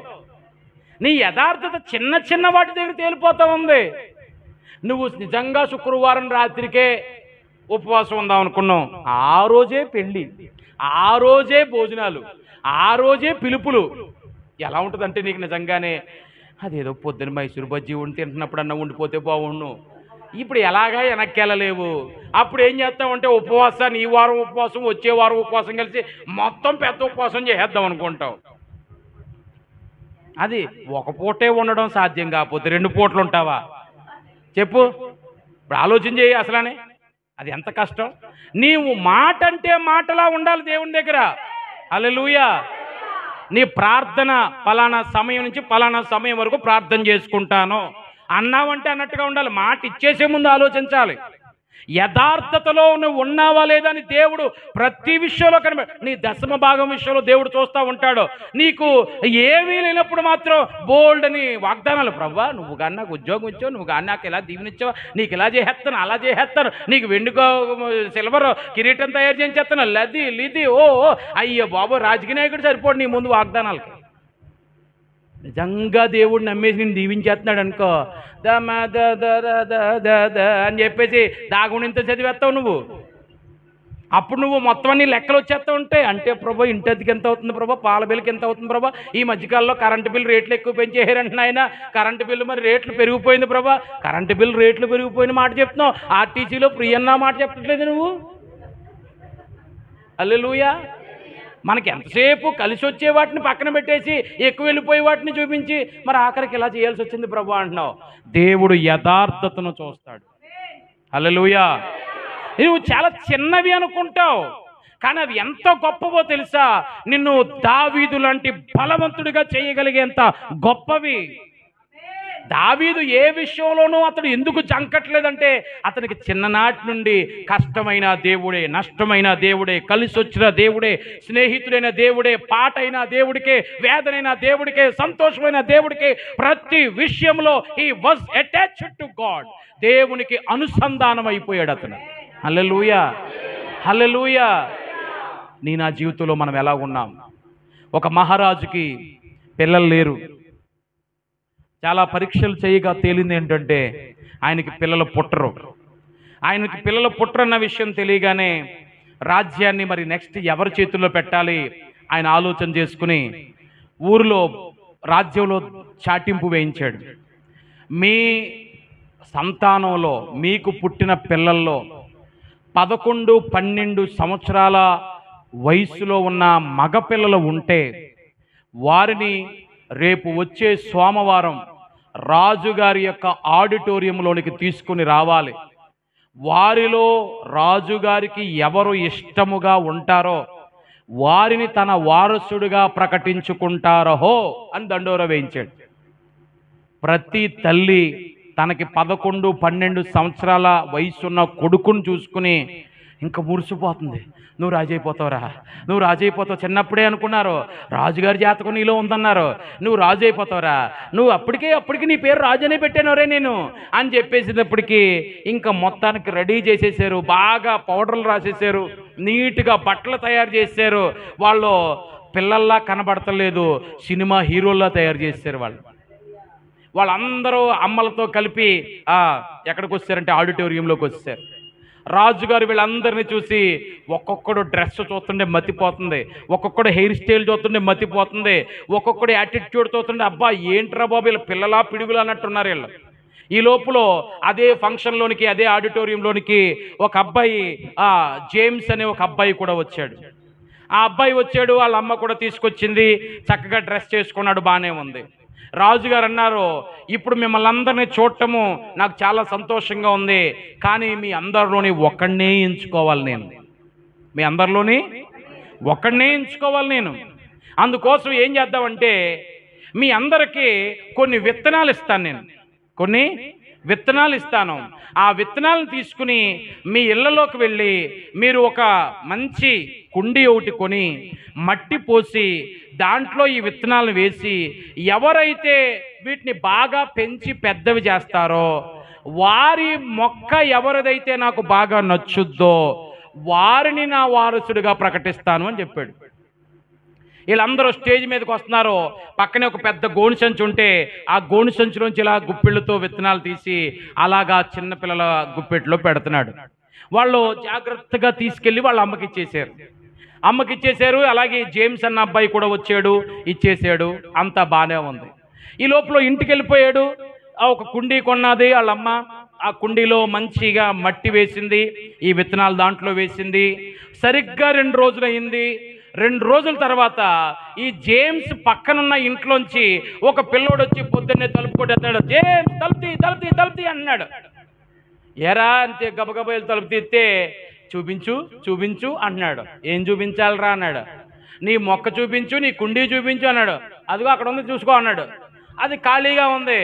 ఏంటి నీ దాంట్లో ఏమీ రాలేదా అన్నాడు. ఏం రాలేదురా. మరి నీ దాంట్లో ఏమన్నా వచ్చిందా అని అడిగాడు ఈ పిల్లోడు. టట్టడేం అని వెనకాల నుంచి ఎలా తీసాడు. వాడు కుండీలో చిన్న మొలకొచ్చింది. ఇంకా చిన్న మొలక అవతలోడి ఇంట్లో ఉన్న కుండీలోకి వచ్చేటప్పటికి ఈ పిల్లోడు ఏడ్చేత్త మొదలెట్టాడు జేమ్స్. అమ్మా ఆడు మొక్క వచ్చేసిందమ్మా, ఇది ఇంకా మనకి అకౌంట్ తెరలేదమ్మా, మొక్క వచ్చేసిందమ్మా అనేటప్పటికి జేమ్స్ వాళ్ళ అమ్మ అనేది, ఒరే కొన్ని విత్తనాలు తొందరగా వచ్చేస్తాయి, మట్టిని బట్టి వస్తూ ఉంటాయి, నువ్వు చక్కగా రోజు నీళ్లు పోస్తూ ఉండు, రోజుకి కొంచెం ఎరువు ఇస్తాను అది వేస్తూ ఉండు, ఈ రేపో మాపో నీది వచ్చేద్దరా అని చెప్పింది. అనేటప్పటికి ఇంటి నుంచి స్కూల్కి వెళ్ళాడు. స్కూల్లో అందరూ చర్చా కార్యక్రమం ఏంటి, మాకు మొక్క వచ్చేసిందంటే మాకు మొలక వచ్చేసిందని అందరూ చెప్పుకోవడమే. వీళ్ళందరిలోని క్లాస్ అంతా పాస్ అయిపోయి ఒకడే ఫెయిల్ అయిపోయాడు అనుకో, ఆడికి ఎంత అవమానం ఉంటుందో ఈ పిల్లోడికి అంత అవమానం వచ్చేసేది. ఇది అందరికీ మొలకలు వచ్చేసినాయా, మా అమ్మ ఏ కుండీ కొన్నదో, ఏదో ఎదురుగొట్టు కుండీ కొన్నదో, ఏ మట్టి వేసిందో, ఇది నిజంగా పెరుగుతుందో పెరగదో అని కోపం వచ్చేసేది. ఇంటికి వెళ్ళి ఏడ్చేయడు, బావురమని ఏడ్చేయడు. వాళ్ళ అమ్మ అన్నదే, నువ్వు ప్రార్థన చేయి, నువ్వు నీళ్లు పోయి, నువ్వు ఎరువేయి, దేవుడు అద్భుతం చేస్తాడు. రోజు ఇదే డైలాగ్ అన్నమాట. వాట్సాప్ స్టేటస్ ఏంటంటే, నువ్వు ప్రార్థన చేయి, నువ్వు ఎరువు వేయి, నువ్వు నీళ్లు పోయి, అంతే. ఇదే రోజు వాట్సాప్ స్టేటస్ అనమాట వాళ్ళ అమ్మదే. సో ఈ పిల్లోడు అలాగే చేసేవాడు. వారం రోజులు అయ్యేటప్పటికి మొలకలు కాస్త కొంచెం ఎదిగి మొక్కలైపోయాయి అందరికీ. మనోడు ఇంకా ఖాతా తెరలేదు, ఏడు చేసేవాడు. 15 రోజులు అయిపోయింది, కొంచెం ఎదిగిపోయాయి. 25 రోజులు అయిపోయింది, ఎదిగిన వాటిలోంచి మొగ్గలు వచ్చేస్తున్నాయి. మనోడు ఖాతా తెరలేదు. అమ్మా అనేవాడు, రే దేవుడు అద్భుతం చేస్తాడు, నువ్వు కంగారు పడకు. కరెక్ట్గా 2 నెలలకి రాజుగారి దగ్గర నుంచి కబురు వచ్చేసింది, అందరూ మీ మొక్కలను పట్టుకుని బయలుదేరి రావాల్సిందిగా కోరుతున్నావా అన్నాడు. అందరూ కుండీలని ఆ మొక్కలన్నిటిని బాగా రెడీ చేసుకుని పట్టుకెళ్తుంటుంటే పిల్లోడు మాత్రం ఖాళీ కుండీ పట్టుకెళ్తున్నాడు. అమ్మాయి ఏటమ్మాయి బోడి కుండీ, ఇది పట్టుకెళ్ళడం అవసరమా అమ్మా అన్నాడు. ఆఖరి నిమిషంలోనన్న దేవుడు అద్భుతం చేస్తాడు. ఆఖరి నిమిషంలోన్న దేవుడు అందరికంటే, నువ్వు నీళ్లు పోసావా, పోసానమ్మా, ఎరువు వేసావా, వేసానమ్మా, ప్రార్థన చేసావా, చేశానమ్మా, అయితే అలాగే వెళ్ళిపోనేదమ్మా. లైన్లో వచ్చారు. లైన్లో వచ్చేటికి అందరూ మొక్కలు చూస్తుంటే, రా బాబు ఇలాగా ఇన్ని కలర్స్తో ఎలాగొచ్చేసినాయి, పువ్వులు కాసినాయి అని వీడికే ఒకంత బాధ వచ్చేసింది. అందరూ మనోడు కుండీ చూసి నవ్వుతామే అని నవ్వడమే అందరూ కూడా. ఆ మాటలని అమ్మ నవ్వేస్తున్నారమ్మా అని కూడా వాళ్ళ అమ్మ అనేది, చివరి నిమిషంలో దేవుడు అద్భుతం చేస్తాడు, ధైర్యంగా ఉండు అనేది. ఈ మాట వినగానే, దేవా నువ్వే చూసుకోవాలి ప్రభా, నువ్వే దిక్కు ప్రభా అనుకుంటూ వెళ్ళేవాడు. ఈ లోపల రాజుగారు వచ్చారు, ఒక్కొక్క కుండీని చూస్తున్నారు. భలే పెంచావురా, ఎంత అద్భుతంగా ఉందిరా, ఇది పక్కన పెట్టండి అని చెప్పేసి నువ్వు ఈ పక్కకు రానివాడు. ఇంకొకరిని చూసి, బాగానే పెంచావు, నువ్వు నడిచేయనివాడు. అలాగ అందరూ వస్తుంటుంటే, ఇప్పుడు చూడండి, చిన్నప్పుడు మన పుస్తకాలు పైన పెడితే చూసేస్తారేమో అని కింద పెట్టేవాళ్ళం కదా హోంవర్క్ పుస్తకాలు. అలాగా ఒరే నువ్వు వెళ్ళిపోరా, ఒరే నువ్వు వెళ్ళిపోరా, ఒరే నువ్వు వెళ్ళిపోరా అని ఆఖరిగా వచ్చేసాడు. అందరినీ ముందు పంపించేశాడు, కుండీ వెనక్కి పెట్టుకున్నాడు. అందరూ అయిపోయారు, అందరి మొక్కల్ని రాజు పరిశీలన చేశాడు. ఇప్పుడు ఈ పిల్లోడు ఆగిపోయాడు. నువ్వు అక్కడ ఆగిపెట్టి వెళ్ళరా అన్నాడు రాజు. అన్నాడు, రా అన్నాడు అనమాట. అనేటప్పటికీ ప్రభా ప్రభా ప్రభా ప్రభా అని అమ్మ వైపు చూశాడు. ప్రార్థన చేయి, దేవుడు అద్భుతం చేస్తాడు అనేటప్పటికి, ఏంటి వెనకాల ఉంది, ఏం లేదండి, కుండీయే కదా అన్నాడు. కుండీయేనండి, ఏది చూపించన్నాడు. లేదండి, పర్లేదండి అంటున్నాడు. పర్లేదు తీయ అన్నాడు. ప్రభా ప్రభా చక్కగా నీళ్ళు పోసాను ప్రభా, చక్కగా ఎరువేసాను ప్రభా, చక్కగా నేను ప్రార్థన చేశాను ప్రభా, నువ్వే అద్భుతం చేయాలి ప్రభా, నువ్వే అద్భుతం చేయాలి ప్రభా, నువ్వే అద్భుతం చేయాలి ప్రభా అని ఎలా తీశాడు. ఖాళీ కుండీ, ఏ అద్భుతం జరగలేదు. ఉసూరు మనిపోయింది ప్రాణం. సబంతా నవ్వుతున్నారు, పక్క పక్క పక్క పక్క నవ్వుతున్నారు. రాజు పగలబడి నవ్వుతున్నాడు. ఈ పిల్లోడికి ఏడుపు వచ్చేస్తుంది. దేవుడు అద్భుతం చేయలేదు. దేవుడు అద్భుతం చేస్తాడనుకున్న దేవుడు అద్భుతం, ఆ తల్లి మాత్రం అలాగే చూస్తుంది ఏం జరుగుద్దా అని. నవ్వుతూ నవ్వుతూ నవ్వుతూ రాజు అన్నాడు, మీరందరూ నవ్వు ఆపేసేయండి, నా తర్వాత వారసుడు ఈ పిల్లోడే అన్నాడు. అందరికీ ఇప్పుడు నిజంగా నవ్వు ఆగిపోయింది. ఏంటి 2 నెలలు కష్టపడి మా పిల్లలేమో మొక్కలను పెంచితే ఏ మొక్క పెరగనోడికి ఇప్పుడు మీరు రాజుగా మీ అబ్బాయిగా చేసుకుంటారా ఏంటిదండి, ఇది ఎక్కడ న్యాయం అండి అన్నారు. హలో హలో హలో ఆగండి ఆగండి, హోల్డన్ హోల్డన్ హోల్డన్ ఆగండి.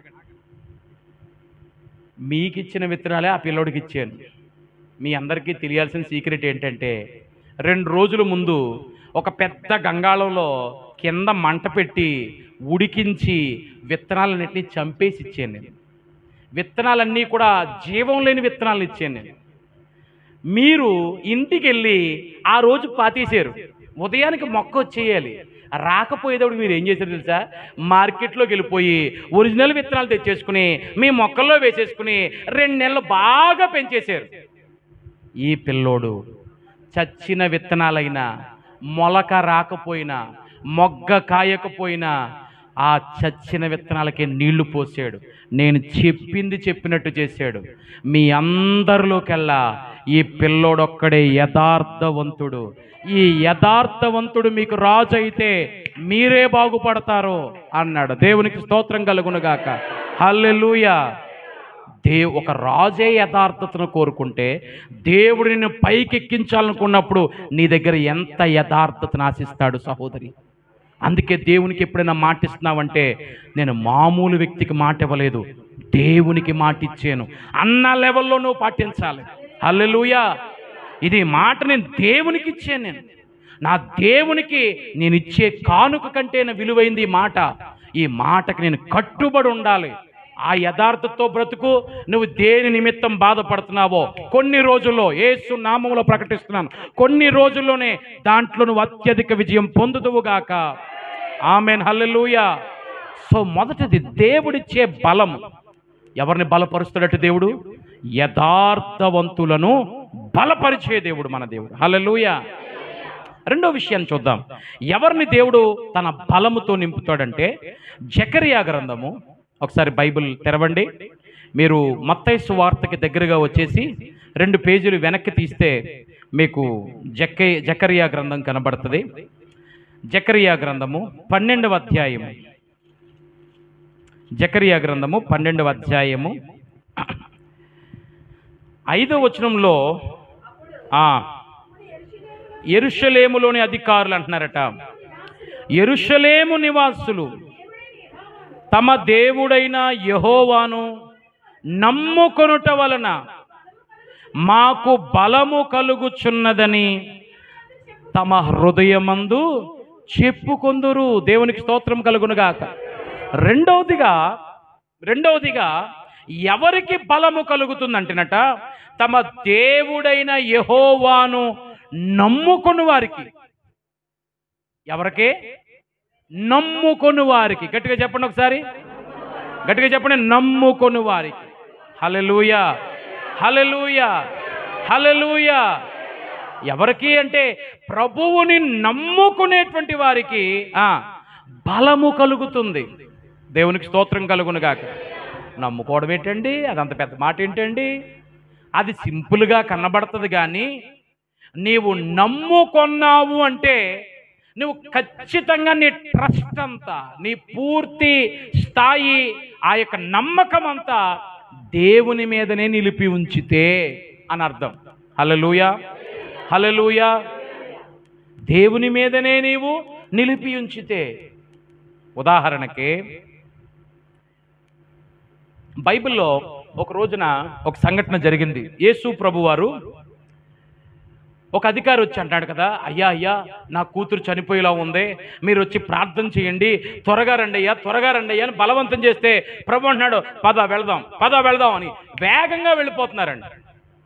ఎక్కడికి? ప్రభు ఎక్కడికి వెళ్తున్నాడంటే, అదిగో పలానా అధికారి ఇంటికి వెళ్తున్నాడు, ఆయన కూతురు చచ్చిపోయి చావు బతుకుల మధ్యలో ఉందట అని చెప్పేసి వెళ్తున్నప్పటికీ సడన్గా వెళ్ళిపోయే ప్రభు బ్రేక్ వేసినట్టే ఆగిపోయాడు. సడన్ బ్రేక్ వేసి అంటున్నాడు కదా, ఎవరు మీలో నన్ను ముట్టుకుంది, ఎవరు రండి బయటికి అంటున్నాడు. అవతలేమో అధికారి కంగారు పెడుతున్నారు. అంటే ప్రభా మళ్ళా చూద్దాంలే ప్రభా, వెళ్ళిపోదావరా ప్రభా, ఉండు ఒకసారి ఎవరు నన్ను ముట్టుకుంది అని ప్రభు అంటుంటే అప్పుడు వెంటనే పేతురు అన్నాడు కదా, ఇంతమంది జనాలు నడుస్తున్నప్పుడు ఎవరొకరు చేయి తగులుతుంది ప్రభా, ఎవరొకరు కాలు తగులుతుంది ప్రభా, ఎవరొకరు చెంగు తగులుతుంది ప్రభా, దానికి ఇంత అడవుడు చేస్తున్నామంటే ప్రభా అన్నట్టుగా మాట్లాడాడు. వెంటనే ప్రభు అన్నాడు, లేదు, నాలో నుండి ప్రభావము బయటికి వెళ్ళింది. ఎవరది అంటున్నాడు. ఒక స్త్రీ అంటుంది, భయపడుతూ బయటకు వచ్చి ఆవిడంటుంది, 12 ఏళ్ల నుండి రక్తస్రావం అనే రోగంతో బాధపడుతున్నానయ్యా. Non stop bleeding, constant bleeding. సాధారణంగా స్త్రీకి నెలకు ఒకసారి ఋతుక్రమం జరుగుతుంటుంది, కానీ ఇది అలాంటిది కాదు. ఏ ప్రాబ్లం ఉందంటే ఎప్పుడు ఏం జరుగుతుందో తెలియని ప్రాబ్లం. సంతోషంగా శుభంగా ఒక ఫంక్షన్కి వెళ్దాం అనుకునే లోపల సడన్గా డ్రాప్ అయిపోద్ది. ఏమండి మీరు వెళ్ళిపోండి, నేను రాలేనంటది. ఏమ్మా ఏమైందంటే, లేదండి నేను రాలేనండి, వెళ్ళిపోండి.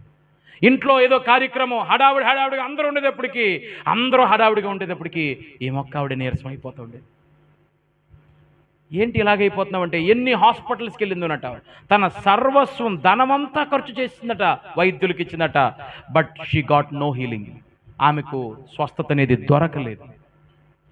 ఆమె హృదయంలో ఒక మాట అనుకుందంట, లాస్ట్ ప్రయత్నం, చివరి ప్రయత్నం. యేసు ప్రభువు కన్ను లేని వారికి కన్నులు ఇస్తున్నాడట, కుంటి వారికి స్వస్థత ఇస్తున్నాడట, గుడ్డి వారిని బాగు చేస్తున్నాడట, దెయ్యాలు పట్టిన వాళ్ళని విడిపిస్తున్నాడట, ఊచకాలు చేతులు కలిగిన వాళ్ళు బాగు చేస్తున్నాడు.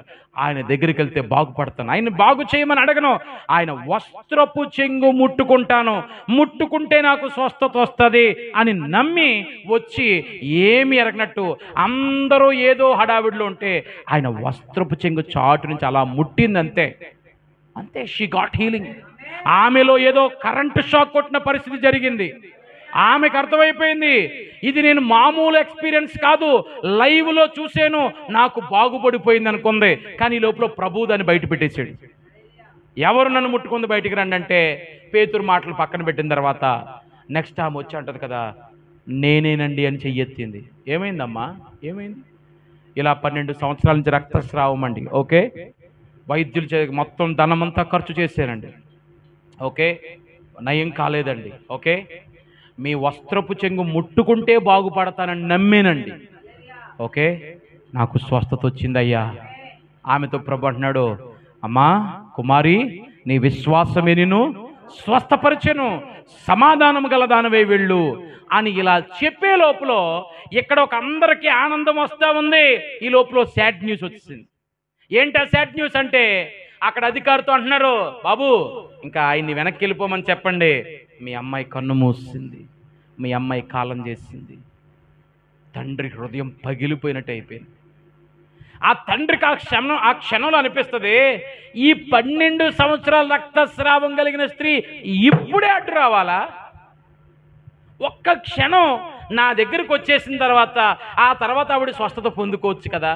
ప్రభువు కూడా నా సీరియస్ ఇష్యూని పక్కన పెట్టి ఈమె చిన్న సమస్య గురించి ఎందుకు అలా చూశాడని మనస్సులో రకరకాల ఆలోచనలు వస్తుంటే ప్రభు వెంటనే భుజమే చేసి, కుమారుడా నువ్వు నమ్ముతున్నావా?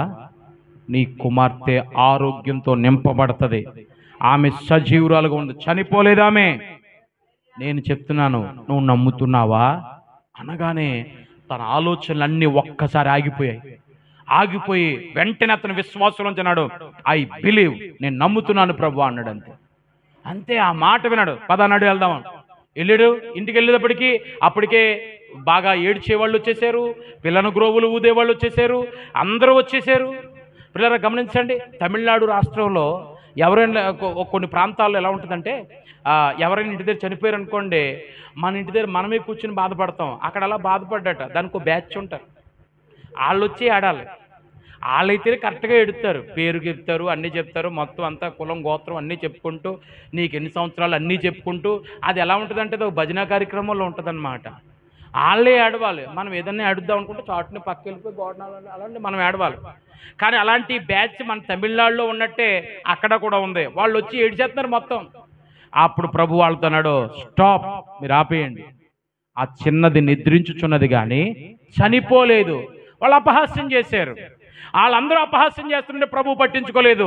తండ్రిని చూసి అన్నాడు, వాళ్ళు ఎవరేమనుకున్నా పర్లేదు నాకు, కానీ నువ్వేమనుకుంటున్నావో చెప్పు, నువ్వు ఏమనుకుంటున్నావో దాన్ని బట్టి నేను మూవ్ ఆన్ అవుతాను. నీకు నమ్మిక ఉందా?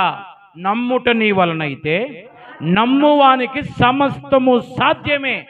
అప్పుడు ఆ తండ్రి అన్నాడు, ప్రభా ఎస్ ఐ బిలీవ్. ఆపండి, పక్కపోండి, ఆ కూతురు బ్రతికే ఉంది, ఆమె నిద్రించుచున్నది కానీ చనిపోలేదు అని ఇతను కూడా ప్రభుతో పాటు వెళ్ళాడు. ఆ చిన్న బిడ్డను చూసి ప్రభు ఆమెను స్వస్థపరిచి ఆరోగ్యవంతురాలుగా బయటకు తీసుకుని వచ్చేటప్పటికి అందరూ షాక్. అక్కడ పని చేసిన వాళ్ళ రెండు. ఒకటి ప్రభువు మాట, రెండోది తండ్రి యొక్క నమ్మిక. హల్లెలూయా, హల్లెలూయా, హల్లెలూయా. డి షార్ప్ మైనర్ ఒకసారి. ఆయన యొక్క నమ్మిక మాత్రమే బలమైన కార్యాలు జరిగిస్తూ ఉంది. దేవునికి స్తోత్రం కలుగునుగాక. నిన్ను మాత్రమే నే నమ్మానయ్యా, నీవు మాత్రమే నా ధైర్యం యేసయ్యా, నిన్ను మాత్రమే నే నమ్మానయ్యా, నీవు మాత్రమే నా ధైర్యం యేసయ్యా, నీ బాహుబలమే నడిపించెను, నా స్థితులన్నిటినీ సరిచేయును. పాడదమా? నీ అందరూ నా స్థితులన్నిటి చప్పట్లు కొడుతూ కృప చూపువాడవయ్యా, నీ పిల్లలకు కృప చూపువాడవయ్యా, కృప చూపువాడవయ్యా, నీ పిల్లలకు కృప చూపువాడవయ్యా, నిన్ను మాత్రమే నే నమ్మానయ్యా, నీవు మాత్రమే నా ధైర్యం యేసయ్యా, నీవు మాత్రమే నే నమ్మా, నీవు మాత్రమే నా ధైర్యం యేసయ్యా. చప్పట్లు కొడదామా?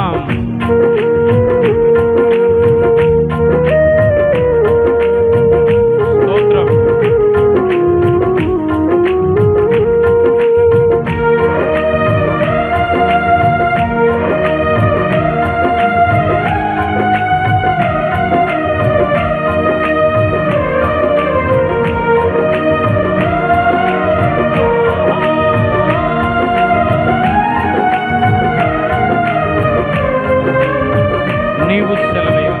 నీవు సెలవీయగా కలుగనిదేముంది, వాక్కును పంపగా జరుగనిదేముంది. అందరూ పాడదామా? నీవు సెలవీయగా కలుగనిదేముంది, వాక్కును పంపగా జరుగనిదేముంది. సకలము నీదేనయ్యా శ్రీమంతుడా, స్తుతి నీకు పాడేదనయ్యా, సకలము నీదేనయ్యా శ్రీమంతుడా, స్తుతి నీకు పాడేదనయ్యా. బలమిచ్చువాడవయ్యా, బలమిచ్చువాడవయ్యా, నీ పిల్లలకు బలమిచ్చువాడవయ్యా. కళ్ళు మూసుకుని మాట చెప్పు గట్టిగా. బలమిచ్చువాడవయ్యా, నీ పిల్లలకు బలమిచ్చువాడవయ్యా, బలమిచ్చువాడవయ్యా, బలమిచ్చువాడవయ్యా, నీ పిల్లలకు బలమిచ్చువాడవయ్యా. మరొకసారి చెప్దామా? బలమిచ్చువాడవయ్యా, నీ పిల్లలకు బలమిచ్చువాడవయ్యా. దేవునికి స్తోత్రం. హల్లెలూయా. లోకమంతానేమో ఏడిచేస్తుంది, నీ పిల్ల చచ్చిపోయింది, నీ పిల్ల చచ్చిపోయింది, నీ పిల్ల చచ్చిపోయింది. కానీ ప్రభు ఒక్కడే మాట చెప్తున్నాడు, ఆమె చనిపోలేదు, ఆమె నిద్రించుచున్నది. హల్లెలూయా. ఆమె మాటను, ఆ ఒక్క మాటను తండ్రి నమ్మాడు. హల్లెలూయా. లోకమంతా ఎన్నో చెప్తుంది, అది నువ్వు వినాల్సిన పని లేదు. అవి వింటూ కూర్చుంటే విశ్వాసాన్ని కట్టుకోలేవు, అవి వింటున్నంత కాలం ఎదగలేవు, అవి వింటున్నంత కాలం అద్భుతాలు చూడలేవు. నువ్వు చేయలేవనే చెప్తారు, నువ్వు పొందలేవనే చెప్తారు, నీకు అది రాదు అనే చెప్తారు. కానీ ప్రభు అంటాడు, నో, నువ్వు చేయగలదు అంటాడు. హల్లెలూయా, హల్లెలూయా. నువ్వు పొందుకుంటావు అంటాడు, నువ్వు స్వస్థత పొందుకుంటావు అంటాడు. ఆమేన్, హల్లెలూయా. ఏ మాట నువ్వు నమ్ముతున్నావు? ఏ మాట వైపు నువ్వు నమ్ముతున్నావు? సాధారణంగా మనం మంచి జరుగుద్దంటే నమ్మమండి. చెడు జరిగిపోతుందండి, ఎంత నమ్మేస్తాము? అవును బాబోయ్, నిజమే బాబోయ్, నాకు రాత్రి పాము కల్లోకి వచ్చింది బాబోయ్, నీ ముఖం తగలయ్యా, నీ పాము కల్లోకి వస్తే ఉదయం చెప్పిన మాటకి సాయంకాలం నుంచి వచ్చిన కళ్ళకి లింక్ ఎట్టేస్తావా? నీ పాము వీడియోలు బోల్డ్ చూస్తున్నావు ఫోన్లోని, అయ్యే కల్లోకి వచ్చినాయి అనుకోవచ్చు కదా. నువ్వు ఎంతసేపు అయ్యి బాబు అలా కాదు బాబోయ్, అది బాబోయ్, ఇది బాబోయ్, రాత్రి నీకు వచ్చిన కల్లో అదేదో దెయ్యం పీకురుకెత్తాడు, రాత్రి నీ కల్లోకి వస్తుంటారు. నీకు ఎంతసేపు పావురాలు, లైటింగ్లు ఇలాంటివి రావు, ఎంతసేపు అదే అయ్యి బాబోయ్ ఊపిరి ఆడతాం లేదండి అయ్యగారు. నువ్వు ఉదయం నుంచి సాయంకాలం దాకా దేంతో సహవాసం చేస్తున్నావు? అయ్యో రాత్రి నువ్వు వాటితో సహవాసం చేసి రాత్రి వాటిని కళ్ళలో గంటా ఉన్నావు. నీకు దేవుని ఆయన ఎవరో అన్నారు, దూరదర్శనం వచ్చిన తర్వాత దైవ దర్శనం పోయిందట. దూరదర్శనం వచ్చిన తర్వాత నీకు వచ్చే కళ్ళన్నీ విచిత్రమైన కళ్ళు. ప్రియమైన వారలారా ఆలోచించండి, నీవు దేవుని యొక్క మాటను నమ్మిన ఎడల అది నీకు బలముగా మార్చబడిపోతుంది. హల్లెలూయా, హల్లెలూయా. ఆయన మాటను నువ్వు నమ్మాలి. ఆయన వాక్కును పంపించి ఆయన వాక్కు మాట్లాడుతుండగానే స్వస్థత. యేసు ప్రభుని అరెస్ట్ చేయండి అని సైనికులు పంపించారు. పంపిస్తే వీళ్ళు వచ్చి బయట కూర్చున్నారు. కూర్చునేటప్పటికీ సభ జరుగుతుంది కదా, ఇప్పుడు లోపలికి వెళ్ళి తీసుకెళ్తే మళ్ళీ కూడా ఎత్తారేమో, అంతా అయిపోయిన తర్వాత అరెస్ట్ చేసి పట్టుకెళ్ళిపోదామని చెప్పి వీళ్ళు అలా కూర్చుని ఆలకెత్తా ఆయన మాటలు ఆకర్షించేసినాయి అంటే వీళ్ళు బయట కూర్చున్న వాళ్ళు కాస్త లోపలికి వచ్చేసి కూర్చున్నారు. లోపలికి కూర్చుని విశ్వాసుల్లాగా ఏలో కూడా గడ్డంగా చేయట్టుకుని అయ్యో ఎంత బాగా చెప్తున్నాడో ఆయన అనుకుని వాక్యం ఆలకించేశారు. అంత వాక్యం ఆలకించేసిన తర్వాత ఆ లాస్ట్లో ఆఖరి ప్రార్థన ఏం చేసుకుని తల మీద ఎత్తిమే చేయించుకుని వెళ్ళిపోయారు తప్ప, అరే ఇంతకే మనం సైనికులు రా, ఆయన అరెస్ట్ చేసి వద్దావురా అని వచ్చేవరా అని ఎవరికి జ్ఞాపకం లేదు. తీరా చేతి రూపుకుంటూ వెళ్ళిపోయిన తర్వాత పెద్ద ఆయన చూస్తాడు, ఏర్రా ప్రభు వేడురా అంటే అరెస్ట్ చేద్దామని వెళ్ళేవండి అన్నారు. వెళ్ళటం ఏంట్రా, మరి అరెస్ట్ చేయలేదండి. ఆయన మాటలు వింటుంటే ఎప్పుడు ఎన్నడూ ఎవరు చెప్పనంత అద్భుతంగా ఆయన మాటలు ఉన్నాయండి. హల్లెలూయా, హల్లెలూయా. ఆయన మాటలు వింటుంటుంటే వీళ్ళకి లోపల ఒకటి నమ్మి వచ్చారు, ఇక్కడ ఇంకోటి నమ్మాల్సి వస్తుంది. అది వారికి బలమైపోయింది. దేవునికి స్తోత్రం కలుగును గాక. హల్లెలూయా. నేను మరలా దేవుని సేవకునిగా చెప్తా ఉన్నాను, నువ్వు లోకంలో జరిగే ప్రతి మాటని నువ్వు నమ్మాల్సిన పని లేదు. ఎవరెవరో ఏదో వచ్చి చెప్తా ఉంటారు, ఎవరెవరో ఏదో రకాలుగా చెప్తూ ఉంటారు.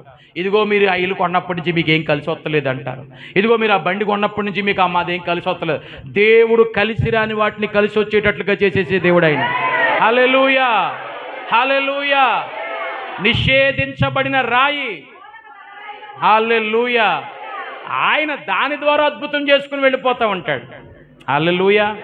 కాబట్టి నా ప్రియమైన దేవుని సంగమా, నువ్వు ఒకే ఒకటి నమ్మాలి. అదేంటంటే I believe in the word of God. నేను దేవుని వాక్యమును మాత్రమే నమ్మే విశ్వాసిని. హల్లెలూయా.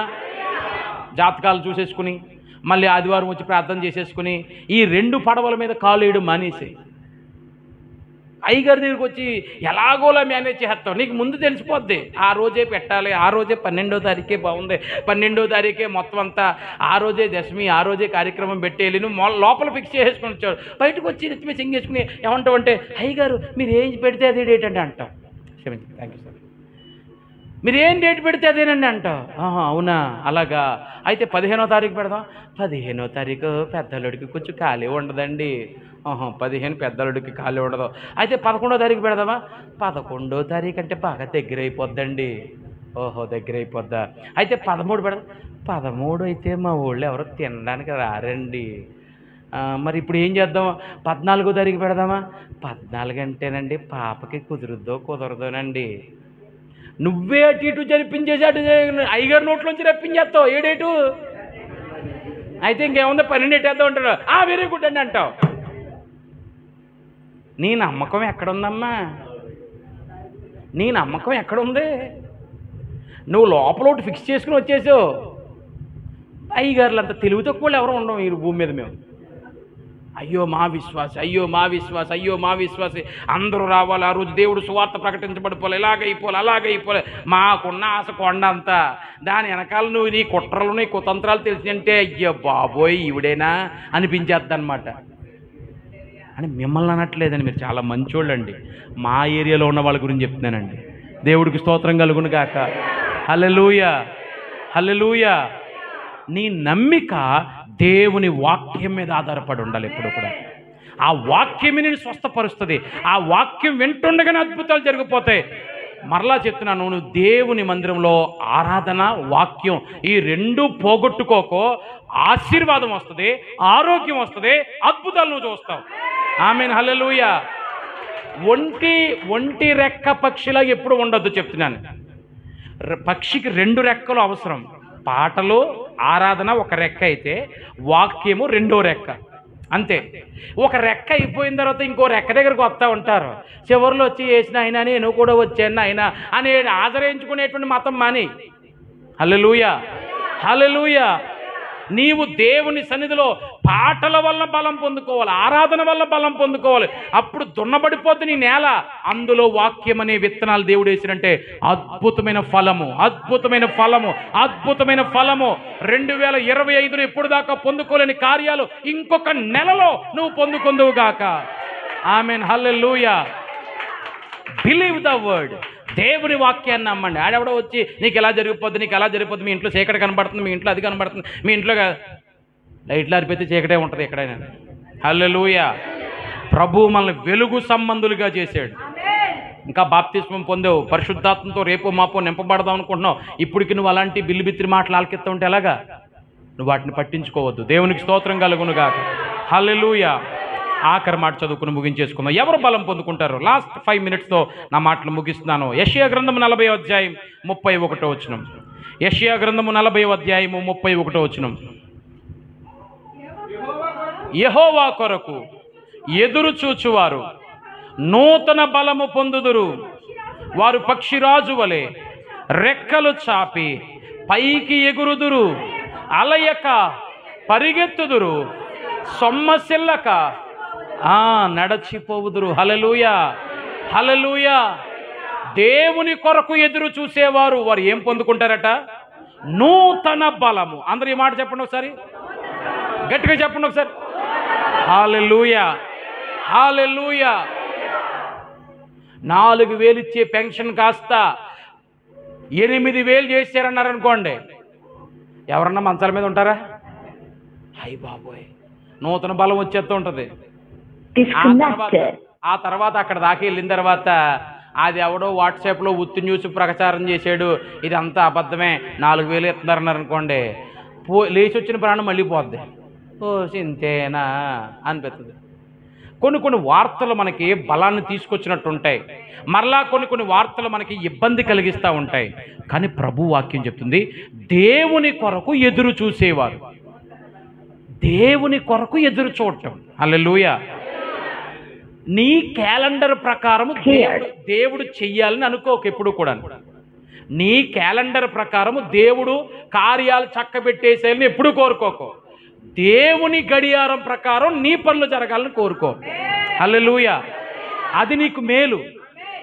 అది ఎలా ఉంటుందో తెలుసా? పక్షిరాజుకి నూతన బలం వచ్చినట్టు ఉంటుందట. పక్షిరాజు మనకు అడవికి రాజు తెలుసు, సింహము. పక్షుల్లో రాజు గ్రద్ద. ఈ గ్రద్ద దాని రెక్కలో చాలా వైడ్గా ఉంటాయి, చాలా వెడల్పుగా ఉంటాయి. అన్ని పక్షులు రెక్కలు కొట్టుకుని పైకి ఎగురుతూ ఉంటుంటే ఈ గ్రద్ద ఫ్లోటింగ్ చేస్తుంది ఎక్కువ. ఫ్లోటింగ్ అంటే ఏంటంటే ఆడించదు ఎక్కువ. అలా చాపితే చాలు ఎగిరిపోతూ ఉంటుంది గాలికి. తెరచాపు ఉంటే పడవ ఎలా కొట్టుకుపోద్దో, ఇది చాపితే చాలు చాలా దూరం వెళ్ళిపోతూ ఉంటుంది. అది ఆడించడం తక్కువ, ఎప్పుడో కింద నుంచి పైకి లాగాలంటే ఆడిస్తుంది.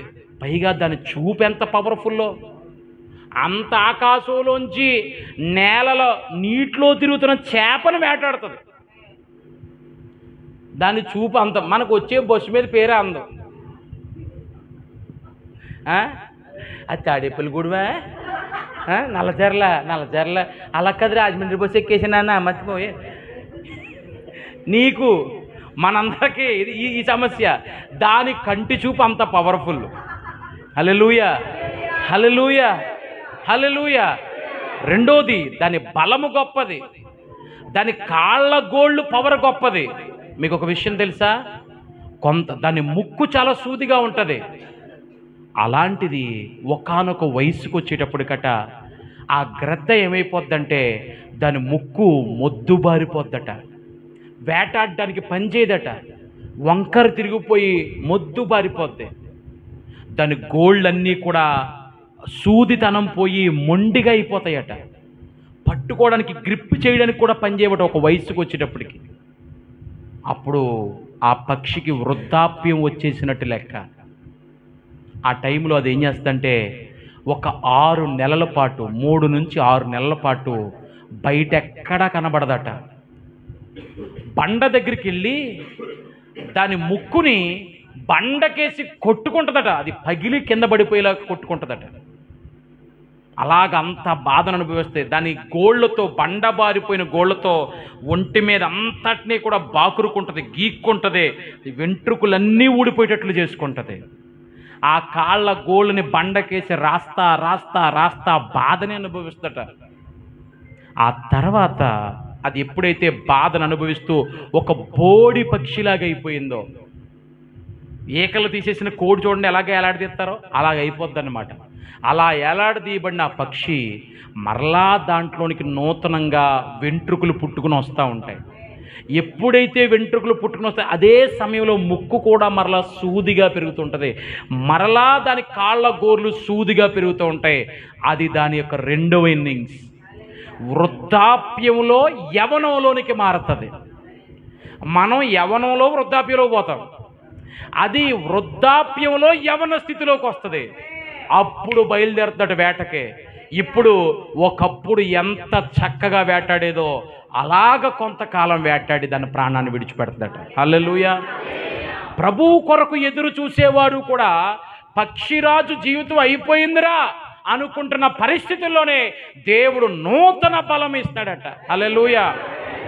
యోసేపు జీవితాన్ని చెరసాల్లో వేసిన తర్వాత ఎక్కడ దేవుడు అని అనలేదు. ఈ వెయిటెడ్, అలా ఎదురు చూసాడు. ఈ లోపల చెరసాల్లోకి 2 కొత్త వాళ్ళు వచ్చారు. ఒకడు రాజుగారికి జ్యూస్ అందించేవాడు, ఇంకొకడు రాజుగారికి బొవ్వు వండేవాడు. వీళ్ళిద్దరిని జైల్లో పడేశారు. ఏమైందిరా మీరు ఎందుకు జైల్లోకి వచ్చారంటే రాజుగారికి ఫుడ్ పాయిజన్ జరిగింది. రాజుగారికి ఎవడో ఎసరెట్టేసాడు మొత్తానికి. అది ఈడా ఆడా అని తెల్లలేదు, ఎవడో మొత్తానికి వీళ్ళిద్దరిలోనే. వీళ్ళిద్దరూ అలా దిగాలుగా కూర్చున్నారు. ఒక రోజు ఉదయం ఏంటి దిగాలుగా కూర్చున్నారని ఒకటి దగ్గరికి వెళ్ళాడు. నాకు రాత్రి ఒక కల వచ్చింది అన్నాడు. ఏటా కల చెప్పుకొని యోసేపు అడిగాడు, నీ కల ఇదా? అయితే దీని భావం చెప్తున్నాను, 3 రోజుల్లో నీవు పోగొట్టుకున్న ఉద్యోగం నీకు మరలా వచ్చేద్ది అన్నాడు. ఆడి మొహం చూపులేట్లాగా ఇంత తెలిగిపోయింది. అవునా, వచ్చేద్దా? వచ్చేస్తే గనక నేను ఇక్కడ ఉన్నేమనో నిన్ను ఇడిపించుకుని తీసుకెళ్ళిపోతానన్నాడు. వెరీ గుడ్ అని చెప్పేసి ఊరుకున్నాడు. ఇంకొకడు వచ్చన్నాడు, నాకు కూడా కల వచ్చింది అన్నాడు. ఏంటి చెప్పురా అన్నాడు. ఇలా జరిగింది అన్నాడు. ఒరే అబ్బాయి, నీ 3 రోజుల్లో నీ మెడకాయ మీద తలకాయ ఉండదురా, అయిపోయిందిరా, నీకు ఉరి తీసేస్తారా అన్నాడు. అవునా అన్నాడు. మరి నువ్వే అదొక పని చేసావు అని చెప్పేసి మొత్తానికి ఆడికి చెప్పాడు. సర్లే అయిపోయింది, దొరికేసినట్టున్నావు. ఎగ్జాక్ట్గా 3 రోజుల తర్వాత ఒకడికి చావు వచ్చేసింది, ఒకడికి ఉద్యోగం వచ్చేసింది. వెళ్ళిపోతున్నప్పుడు వాడు అంటాడు కదా, తమ్ముడు నువ్వు అద్భుతం చేసావు, నేను ఇక్కడ ఉండనివ్వను, నేను తీసుకెళ్ళిపోతాను చూడు అన్నాడు. అన్నయ్య అదొక్కటి చేసి పెట్టానయ్య అన్నాడు యోసేపు. కానీ 2 సంవత్సరాల సహాయం రాలేదు. 2 సంవత్సరాల పాటు మరిచిపోయాడు. వాడు మరిచిపోవడమే యోసేపుకు మేలుగా మారుతుందని మీకు తెలుసా? ఎలాగైపోయిందంటే యోసేపు పరిస్థితి, ఆ బండ సందుల్లోకి వెళ్ళి బోడి పక్షిలాగా గ్రద్ద ఎలా మారిపోద్దో యోసేపు జీవితం 2 సంవత్సరాలు జైల్లోనే ఉండిపోయింది. జైలు జీవితం భయంకరమైన జీవితం. మా ఊర్లో ఒక అతన్ని మర్డర్ చేశాడు. ఒక అతను మర్డర్ చేసి పోలీసులు దొరికేసి కేసు నిర్ధారణ అవగా అతనికి 14 సంవత్సరాలు జైలు శిక్ష విధించారు. 14 సంవత్సరాలు అంటే లైఫ్, ఇంకా దాని తర్వాత శిక్ష వేయరట. 14 సంవత్సరాల తర్వాత ఇంకా ఎలా ఉన్నా కానీ వదిలేస్తాడట. అలాంటి పరిస్థితుల్లో 14 సంవత్సరాలు జైలు శిక్ష అయితే 6వ సంవత్సరంలో 5వ సంవత్సరంలో చనిపోయాడు అతను జైల్లోనే. ఎందుకు అలా చనిపోయాడు అనేటప్పటికీ వాడిని చంపింది ఒక్కసారే కానీ ఈ 4 గోడల మధ్య ఉండి రోజు చచ్చిపోతారని ఏడ్చేవాడట. పిల్లలు కనబడరు, భార్య కనబడదు, ఫంక్షన్లు లేవు, పిలుపులు లేవు, ఎక్కడ ఏ బంధువు కనబడ్డో, అందరూ తను ఒక నేరస్తుడిగా చూస్తాడో. ఈ బాధతో ఆ గదిలో ఉండి కుంగి కృషించిపోయి ప్రాణం అక్కడే కోల్పోయాడు. జైలు జీవితం అలాంటిది 2 సంవత్సరాలు చెయ్యని నేరానికి యోసేపు జైల్లో ఉండిపోయాడు. కానీ దేవుడు చెప్తున్నాడు, యోసేపు పక్షిరాజు వంటి నూతన బలం నేను నీకు ఇస్తాను. నువ్వు ఎదురు చూస్తున్నావు, నీ కౌంట్ డౌన్ స్టార్ట్ చేశాను. 2 సంవత్సరాల్లో నీ పరిస్థితి మారబోతుంది. ఒక ఏడాది అయిపోయింది, ఒక్క సంవత్సరంలో నీ పరిస్థితి మారబోతుంది. ఇంకొక 6 నెలల్లో నీ పరిస్థితి మారబోతుంది. ఇంకొక నెలలో నీ పరిస్థితి మారబోతుంది. ఇంకొక 3 వారాల్లో నీ పరిస్థితి మారబోతుంది. ఇంకొక వారం రోజుల్లో నీ పరిస్థితి మారబోతుంది. ఇంకొక 3 రోజుల్లో నీ స్థితి మారబోతుంది.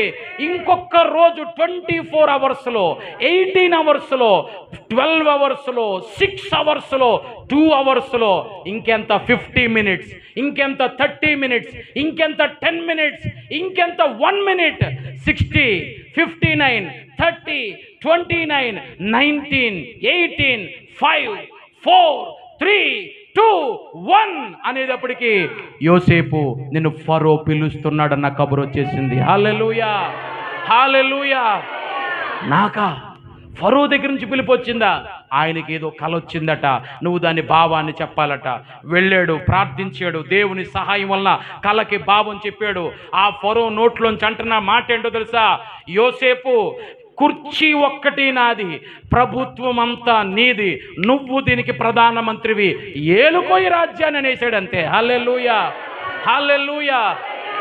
పక్షి రాజు వలె నూతన బలము పొందుకున్నటువంటి వాడిగా యోసేపు రెక్కలు కట్టుకుని ఎగిరేసాడంతే. ఎన్ని చెప్పుకోవచ్చండి, ఇలా చెప్పుకుంటూ ఉండాలి కానీ రోజంతా పట్టేస్తుంది. మీ ఆసక్తిని బట్టి నేను ఎంతగానో ప్రభువుని స్తుతిస్తున్నాను. మీలో వయసు పెద్దవాళ్ళు ఉన్నారు కానీ ఎంత ఆసక్తికి వెళ్తున్నారు. I feel so happy, so happy. ప్రభు మిమ్మల్ని నిండుగా దీవించునుగాక. మీకు కూడా దేవుడు పక్షి రాజు లాంటి యవన బలమును దయచేయునుగాక. ఎవరు ఆ బలమైనటువంటి డొనామిస్ పవర్తో నింపబడతారు తెలుసా? యథార్థతతో ఉన్నవారు మొదటిది. రెండోది నమ్మిక, ఆయన వాక్కును నమ్మిన వారు. మూడోది ఆయన కొరకు ఎదురు చూచువారు. అందరూ లేచి నిలబడదామా? అందరూ లేచి నిలబడదామా? ప్రభు సన్నిధిలో ప్రార్థన చేద్దాం. ప్రభువా, నేను అట్టి యథార్థతతో ఉండునట్లుగా నీ కృప నాకు దయచేయండి ప్రభువా అని ప్రార్థన చేద్దాం. నేను చాలా విషయాల్లో యథార్థత లోపించి ఉన్నాను దేవా. నేను చాలా విషయాల్లో యథార్థతను పోగొట్టుకుని ఉన్నాను ప్రభా. నీకు ఎన్నో మాటలు ఇచ్చాను, ఎన్నో కోటాలకు వెళ్ళాను, పెద్ద పెద్ద దైవజనుల మాటలు ఆలకించి ఈ రోజు నుంచి ఎంతసేపు ప్రార్థన చేస్తాను, ఈ రోజు నుంచి ఇదిగో వారానికి ఎన్ని రోజులు ఉపవాసం ఉంటాను, ఇదిగో నా అర్పణల విషయంలో నమ్మకంగా ఉంటాను, నా దశంభాగం విషయంలో నమ్మకంగా ఉంటానని చాలా మాటలు ఇచ్చాను ప్రభా. వాటన్నిటి విషయంలో నేను ఫెయిల్ అయిపోయాను ప్రభా. ఈరోజు తండ్రి, నా యథార్థతను నేను ఒప్పుకుంటున్నాను. నన్ను క్షమించండి ప్రభా, నన్ను క్షమించండి ప్రభా. అందరూ వేడుకుందాం, నన్ను క్షమించండి ప్రభా. అందరూ వేడుకుందాం, నన్ను క్షమించండి ప్రభువా. ప్రభువా నాయనా, ఇదిగో మరలా యథార్థతతో నీ సన్నిధికి వచ్చి ఉన్నాను ప్రభా. ఒక చిన్న పిల్లోడు మొక్క రాకపోయినా 2 నెలల పాటు ఎలాగైతే ఎండిన విత్తనాలకి నీళ్లు పోసాడో, ఎలాగైతే ఎండిపోయిన విత్తనాలకే అతను ఎరువు వేసి యథార్థంగానే నడుచుకున్నాడో, అలాంటి యథార్థత నాకు దయచేయండి ప్రభా. అడుగుదాం, దేవుని అడుగుదాం. యథార్థవంతుల్ని బలపరిచే దేవుడో ప్రభా, యథార్థవంతుల్ని బలపరిచే దేవుడో ప్రభా. నన్ను యథార్థ పరుడుగా చేయండి అయ్యా, యథార్థ పరురాలుగా చేయండి అయ్యా. హిజ్కియా యథార్థంగా ఉన్నట్టుగా నా జీవితాన్ని నీ సన్నిధిలో యథార్థంగా మలచండి ప్రభా. నాకు నీ బలము కావాలి నాయన, నాకు బలము కావాలి ప్రభా. జింక వలె భయముతో ఉన్నాను ప్రభా. ప్రతి సమస్యకి భయపడిపోతున్నాను ప్రభా. జ్వరం వస్తే భయపడిపోతున్నాను ప్రభా. అప్పంటే భయపడిపోతున్నాను ప్రభా. బిడ్డలు బయటికి వెళ్తున్నారంటే భయపడిపోతున్నాను ప్రభా. ఇంటి మీదకి ఏదైనా చిన్న గొడవ వస్తే భయపడిపోతున్నాను ప్రభా. తండ్రి పాస్ అవుతారో లేదో అని భయపడుతున్నాను ప్రభా. లోన్ వస్తుందో లేదో అని భయపడుతున్నాను ప్రభా. ప్రతి చిన్నదానికి భయములో ఉండిపోయిన ప్రభా. నో ప్రభా, భయముతో కాదు, శక్తితో నన్ను నింపండి ప్రభా, బలముతో నన్ను నింపండి ప్రభా. Fill me with your power lord, fill me with your power. నీ శక్తి నాకు కావాలి ప్రభువా. అడుగు, దేవుని వేడుకో. ఆయన ఈ రోజు నింపబోతున్నాడు, ఆయన ఈ రోజు నింపబోతున్నాడు. నిన్ను తన బలముతో నింపబోతున్నాడు, తన శక్తితో నింపబోతున్నాడు. కుమార్తె, నీ వ్యాధిని స్వస్థపరిచే శక్తి అది, నీ బలహీనతల మీద జయమిచ్చే స్వస్థత అది, నీ కన్నీరు తుడిచే స్వస్థత అది, నీ దుఃఖాన్ని కట్టడి వేసే స్వస్థత అది. పరిశుద్ధాత్మ శక్తి కోసం అడుగు దేవుణ్ణి. 2 చేతులు పైకెత్తాడు, నీ బైబిల్స్ పక్కన పెట్టేసి పరిశుద్ధాత్మ శక్తి కోసం అడుగు దేవుణ్ణి. ప్రభువాను నింపండి ప్రభా. మోకాళ్ళ లోతులు ఆగిపోయానేమో ప్రభా, మొల లోతులు ఆగిపోయానేమో ప్రభా, పాదాల కొలత దగ్గర ఆగిపోయానేమో ప్రభా. తండ్రి, ఏదైనంత లోతు రూపులను తీసుకుని వెళ్ళండి ప్రభా. నిలువెత్తుని పరిశుద్ధాత్మతో నింపండి ప్రభా. నింపండి నాయనా, నింపండి నాయనా. Fill me lord, fill me lord, fill me lord. నింపండి ప్రభువా, పరిశుద్ధాత్మ బలముతో నింపండి. రీదాల షబాదరు యందల బర దుర్యందల. నీ మాట నమ్ముతున్నాను ప్రభా, నీ మాట నమ్ముతున్నాను దేవా. దేవానికి స్తోత్రాలు ప్రభా, నీ మాట నమ్ముతున్నాను తండ్రి. నువ్వు నమ్మదగిన దేవుడు. ఎవరి మాటైనా నేను నమ్మినా నమ్మకపోయినా నీ మాట ఒక్కటి నమ్మితే చాలు ప్రభా. స్తోత్రము తండ్రి, స్తోత్రము ప్రభా, స్తోత్రము తండ్రి, స్తోత్రము ప్రభా. నీకు వందనాలు చెల్లిస్తున్నాము తండ్రి. నీకు